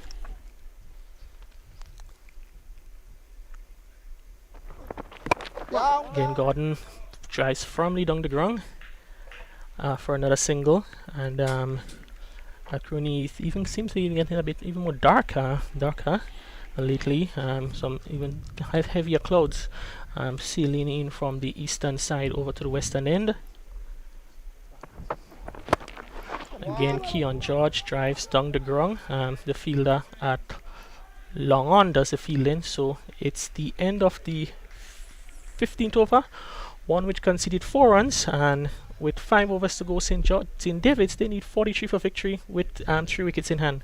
Yeah, we see some big drives there from Keon George in this over, trying to play some big drive, but again, not getting any power into it. Again, because really he's pulling his body away and looking for power, and really not getting into the right position to play those shots.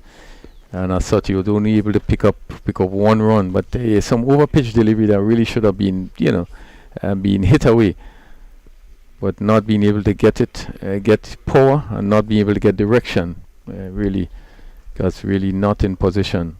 But he prepares to face Maxwell now. Delivery outside the off stump. Keon George reaching for that one, pass over the top of the bat. So start the 16th over with a dot ball.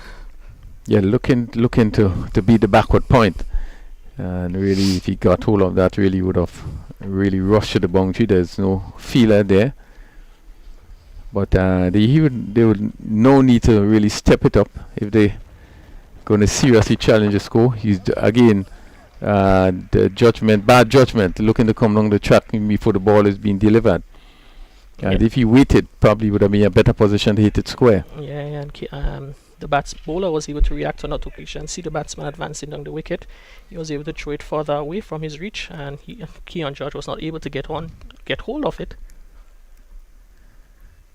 So it's 75 for 7. Over number 16. Again, outside the off stump, and Keon George seems to be struggling to get there. Looking in the direction of the umpire, indicating that it probably was a bit out of his reach. Umpire Manwaran disagrees with his opinion. So 3 dot deliveries to start over number 16. Yeah, no movement towards the ball. He's actually moving away from the delivery, which means really he wouldn't be in any position to hit it. Yeah. As that ball seeming away outside the off stump. Let's see what happens now.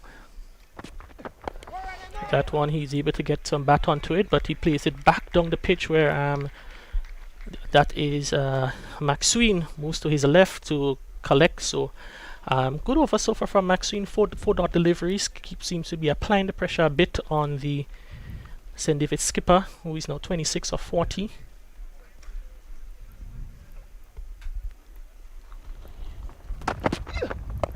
And again, mistiming that one, hits it down the ground. He's able to get a single, amble through for a single. So just one of the first 5 deliveries in the over. Yeah, and will continue to find difficulty to time the ball. His timing was way off as I want when bouncing back to just past the bowler. and he pick up a single, but he's struggling to get the ball away. It's George. Gordon.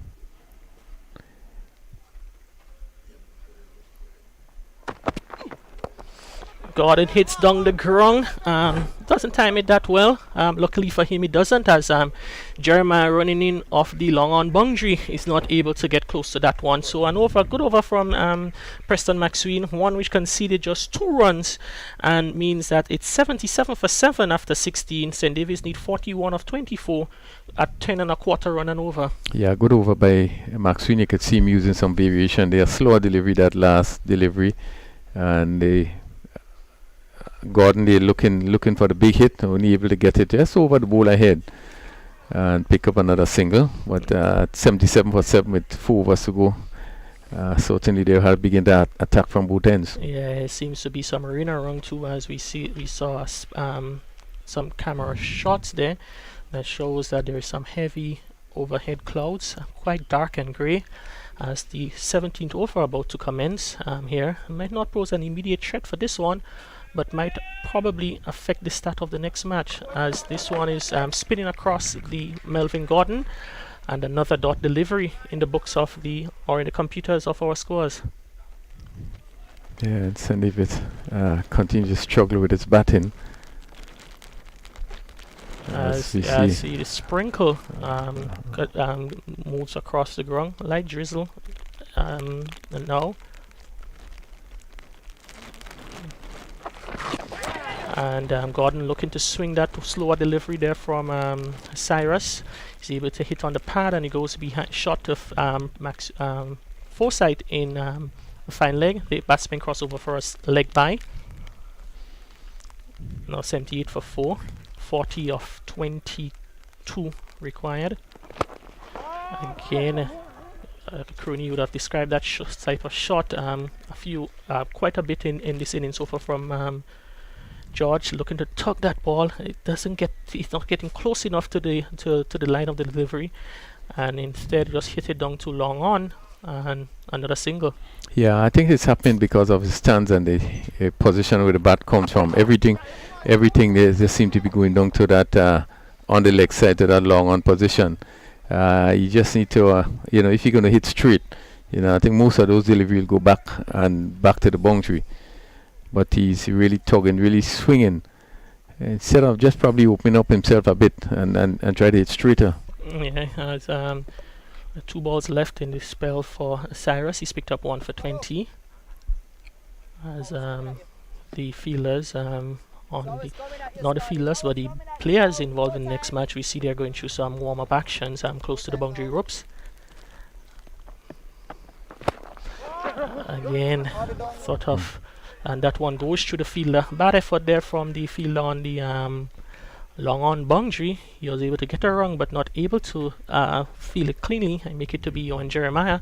So a much needed boundary to St. David's cause. They now 87 for 4 in over number 17. 1 ball short of the 17th over. Yeah, this one was hit firmly. Again, still pulling across. And Jeremiah just misfeeling that delivery as it went down to the boundary for 4. He just need to open himself and try to hit a bit straighter instead of pulling across. Yeah, we're already close to 1 o'clock here on the final day of the NLA GPL T20.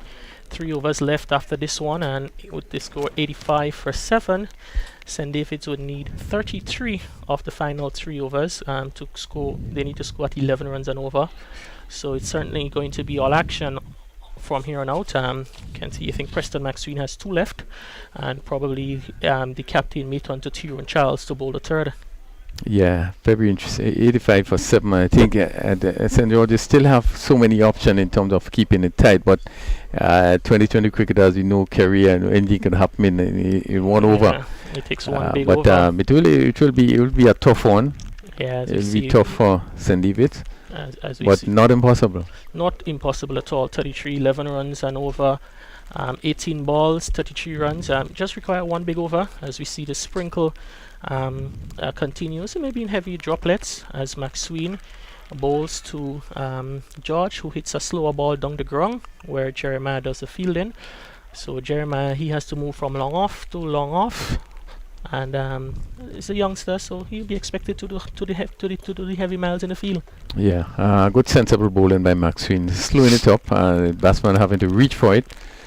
As we see the rain is coming over, and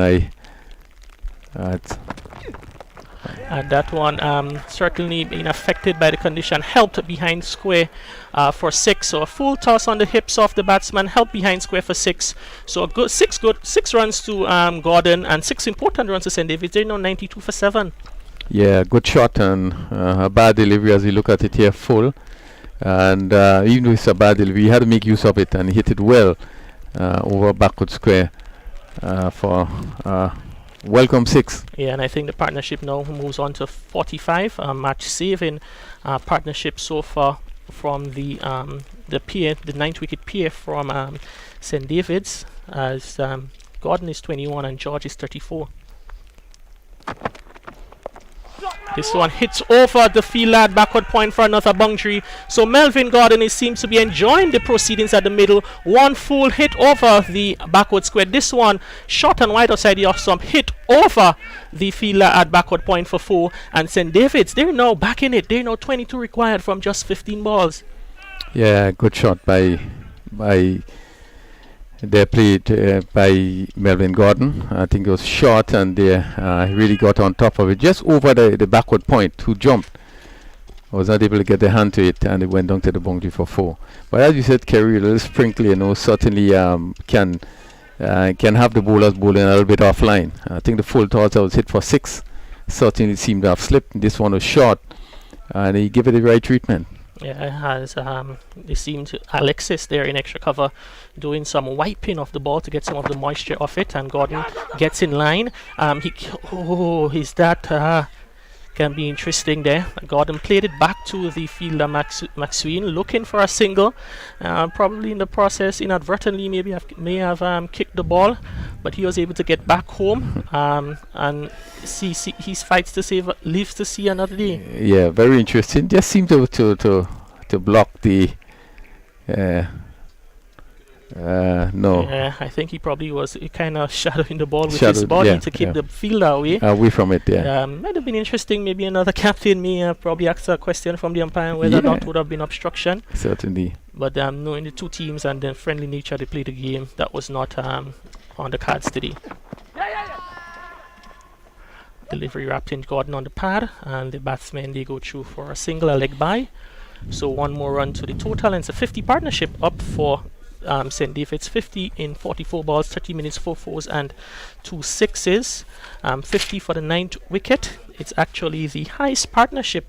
Sorry, for the 8th wicket, it's actually the highest 8th wicket partnership in the tournament. The previous best was just a paltry 19 by St. Mark versus St. Andrew, as Keon George hits that one down tongue, drop shot of Hazard coming in off the long off boundary, thinking of our second, but the throw comes through Stewart to deny them to 1. So at the end of the over, 13 runs scored off the over, 2 overs to go. St. Davis required 20, and it's Keon George on 35 and Melvin Gordon on 25. Well, good work by Hazard on the boundary there, as this one hit down the long on, and he couldn't take the catch, but really came in and stopped the delivery, and limiting the batsman to only 1. 98 for 7, where 18 overs being bowled, and we need 20 in 2 overs. And Kerry, certainly I still think that we would have to have a really big over here, and still think that I'd want to give St. George's the edge. Yeah, it's going to be a big over. Now pressure would be on the youngster Tyrone Charles, who will be taking up the action from the southern end, and with the 2 set batsmen at the crease going at 10 runs and over, I think they should get it. If you might look at the scoreboard and see you need 10, but it's actually just 20 from 12 balls, and 1 over of 8 or 9 or 10 or 11 going into the last over requiring 8 can probably back the batsmen. But again, wicket can change the equation. St. Davis will be looking to see if the pair in the middle can carry them home. Yeah, certainly some interest created here with 20 required from 12 deliveries. And that one, Keon George is wrapped on the pad very close to him, looking for room, which is not provided there by Tyrone Charles. So good start there from the youngster. Yeah, good start. Pitches on the legs, and again, the mid-wicket conference. Really, I think that George just need to be careful not to move too quickly. Need to pick up the line of the ball. And he was looking again for his favorite side on the leg side. Yeah, as we see, mid-wicket is in place. That is Kem Charles down on the mid-wicket boundary. For George, for most of the innings, they got a field line in that position. Certainly, Crony so far 103 with 2 overs to go. Seems that we could have a late start for the final. As that one again, George losing his shape a bit, hit it down to Jeremiah at long on. So 1 run to George. Now 19 needed of 10 balls. Yeah, you look at his stance, and every shot he look to play is going to go down to that long on position. Look where the bat coming from and how he's swinging. So there's nothing really that going to straight. The off drive will be a difficulty for him, or even the cover drive. He had to be really wide off the off stump. But everything else is going down to long on. And I think the fielder is well placed down in that position. We have a wide mid wicket and a long on. And certainly you just need to keep bowling him there. He's just going to pick up the ones. For Gordon. Gordon swings across the line of a delivery, so not a dot delivery, and the 3 balls bowled so far from Tyrone Charles. Just 1 run conceded, and we saw for George. Tyrone Charles came around the wicket, and now for Melvin Gordon, same left-handed type batsman, he's now over the wicket. Yeah. I guess. And you wonder why players are not willing to play straight, even if they're going to hit. I mean, what we saw yesterday from Teddy Bishop, nothing went across. It was really straight. Tyrone Charles to continue. Gordon advances down, hits it over extra cover. There is some work there for the fielder on the boundary. He comes around to save the ball, 2 runs, and good powerful throw there from I can't really make out the field. Oh, that's Preston McSween down on the cover boundary. So the big guys are covering the boundary. You have Preston McSween in covers, Nicholas Redhead and long off. So far, just 3 runs conceded of the 19th over. Yeah, a good over. They probably need 2 boundaries and last 2 deliveries. They need 17 of 8. Would certainly want to get it in the range of 10, 11 of the final over. And that one hit down the ground. Good shot, but doesn't time it well. Good fielding from you and Jeremiah to restrict the batsman to 2. And there's an appeal for run out, and he's given Keon George's run out, coming back for the second. Excellent fielding there from you and Jeremiah to get the return into Tyrone Charles, who took a very smart return to dismiss the St. David's captain, coming back for the second. So Keon George goes, and he's now 102 for 8. Yeah, and a bit of poor run in there. He really had time to get back. For the second run. I think it's a bit of slow run in there by George, and a good throw by the fielder there, and just went short. Yeah, poor running by Keon George. I think he was really slow in getting back there. But as we continue to see, Kerry, he's really prone to run out. I think it's again an area of the game that is really weak, and he was not able to make it, but good stand by this pair. Yeah, most certainly they have rescued their team from a very precarious and embarrassing position. Now I've placed them in a position with a shot of a victory. Still need 16 of the final 7 balls, and Crony Tyrone Charles today 2.5 overs, 1 maiden, 1 for 6. Yeah, certainly been top stuff from the young under 19 player. Yeah, bowler keep his nerve and really bowl a good over. And never keep the ball right up. This was a full toss that was hit straight down. Again, the timing by Gordon, he didn't get the timing, so it really went down, bouncing down to that long on fielder, who made a good stop, had to dive, and really. Yeah, I think Jeremiah, he would have got down very quickly, picked up and returned the throw in, powerful throw right over the stumps, where Tyrone Charles, he had to do was just to collect and dislodge the bails. Very important last ball coming up. And that one again driven firmly down the ground, so Melvin Gordon will retain strike of the last over. And with 1 over to go in the 3rd place playoff between St. David's and St. George, St. David's will need 15 of the last over, and we anticipate that it will be Preston McSween who will be bowling for St. George's. Yeah, I guess the first two balls will be very important. Just keep it tight. It will be difficult. It will be difficult to get 15 in the last over. St. Davis losing 8 wickets. But looking back at the batting of really St. Davis, I don't think they would be happy when they look back and see what happened. And trying to get to that score of 118. Yeah, I think the batting it was really poor cricket all around. Yeah, as we see St. Andrews, they're going through some warm-up drills. Quite a bit of bubbly bunch there, down in front of the Royal Lewis Junior Murray stand. As St. Patrick's, I know they're on the outside. They've been going through the drills also. It's already almost 1:08, so that means if the game was scheduled to start at 1:30, so we would have a late start. And we see the final over to start to be bowled by Preston McSween in the legs of Melvin Gordon, played down to the deep fielder for a single. So that brings Imran Blacks Joseph to the crease. He's certainly one flamboyant player who can hit the ball a hard and long way. He's known for his exploits in wind ball cricket and would have done it in the past, some of those big hitting, but now with 5 balls to score 14 runs, he would have to do it from ball 1. Yes, certainly. He's the sort of player that would say, leave it up to me, he will get it done. That's the kind of confident player he is, but really going to be a tough one. I think Maxine will be looking to bring the ball right up. He probably also going to look to use a slow one in terms of variation. So he will really have to pick it well. We know that he's a strong hitter. Maxwell gets set coming around the wicket into the legs of Imran Joseph, drilled down the ground for a single. Where Johan Jeremiah, who has been busy quite in the last few overs, running from long on to long off for his team causes. So now 2 runs scored off the first 2 balls, 13 needed of the final 4. Yeah, good bowling by Maxwell. He's never keep the ball right up. So the only option is to hit it down the ground for 1. So this ball going to be crucial. Yeah, as he's back over the wicket to Melvin Gordon. Certainly his plan is to probably cram the batsman for room and seem to be attacking the stumps, and slower ball, as you would have you called, and that one beats the reach of Melvin Gordon, so it's a dot ball. Field batsmen were probably looking for a wide, not called by umpire man Warren, as we see the replay there. And it's a good decision there from umpire man Warren. It was within the tram lines established to assist the umpires, and so far good start from Maxine, 2 of the first 3 balls. Yeah, certainly he's using his experience there. He will have the batsman to reach for it full and wide. And Melvin Gordon swings onto the leg side. It seems Kem Charles will take, is that Tyrone Charles? Yeah, Tyrone Charles will take an easy catch on the mid-wicket boundary. So Melvin Gordon goes looking to clear the onside field.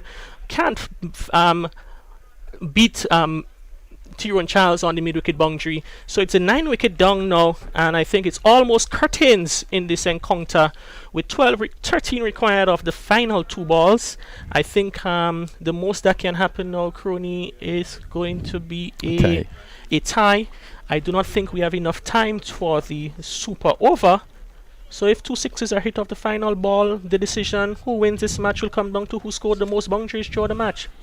Yeah, and good inning by Gordon. I think he really tried. I think he's one of the batsmen very positive, and really played a good inning. Again, trying to clear the mid fence. I really had not a choice but to try to clear the fence.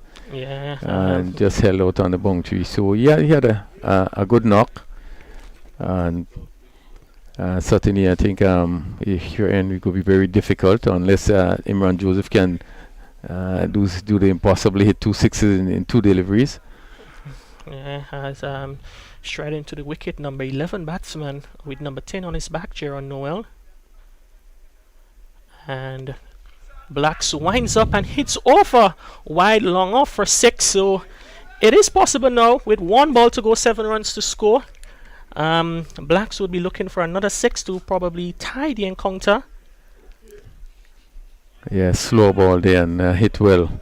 Well picked there by Imran Joseph. So 1 ball to go, 7 runs to score. As we said, there is not enough time for a super over if it's required. So the result will be determined by who hit the most the boundaries.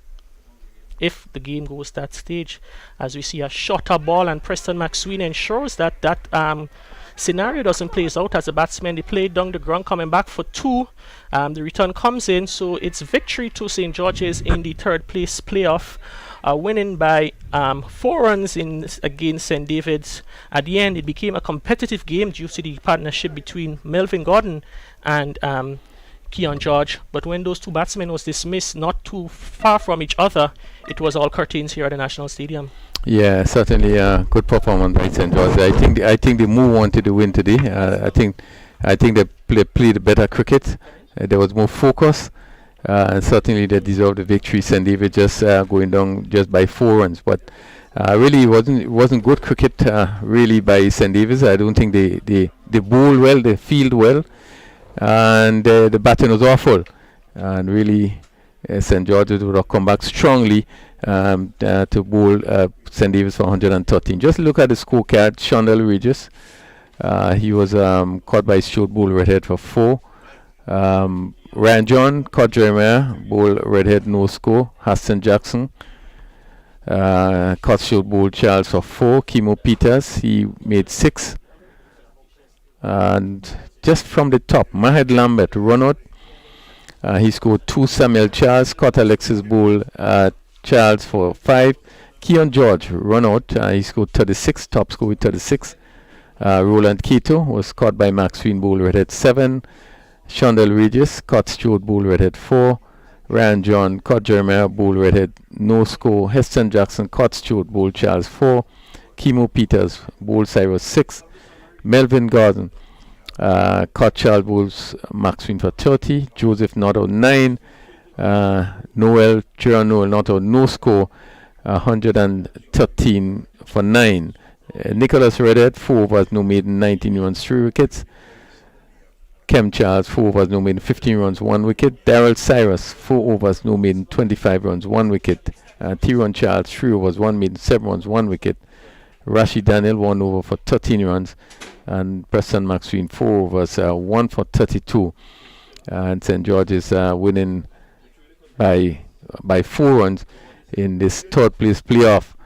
It therefore mean St. David's would have ended up coming 4th, St. George's 3, and we await the big finals that is going to start set for 1:30. We are now looking at the weather as the wicket is being covered, and we are hoping that it won't be a long period, but big final which is expected between St. Andrews and St. Patrick's is to take place pretty soon, and we are hoping that the weather would be fine. Give us the opportunity to close this tournament, which have been a good one, to see the finals as we look to conclude this tournament, T20 tournament among the 6 parishes of Grenada. So until we back when probably the weather is fine and we are ready to start the next game, we would take a short break and we'll join you as soon as there's play available.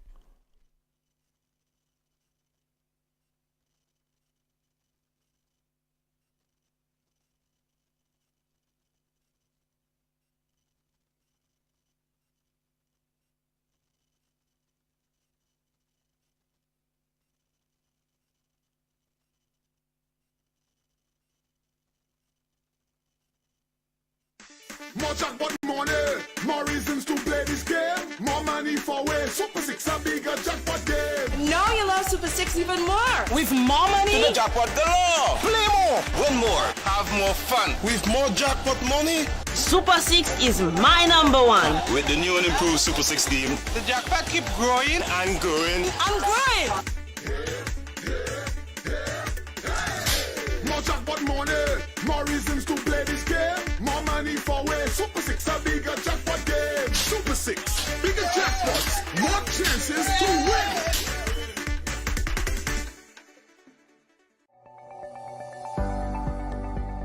Get Vax. It's your best shot. Hello. A message from the Ministry of Health.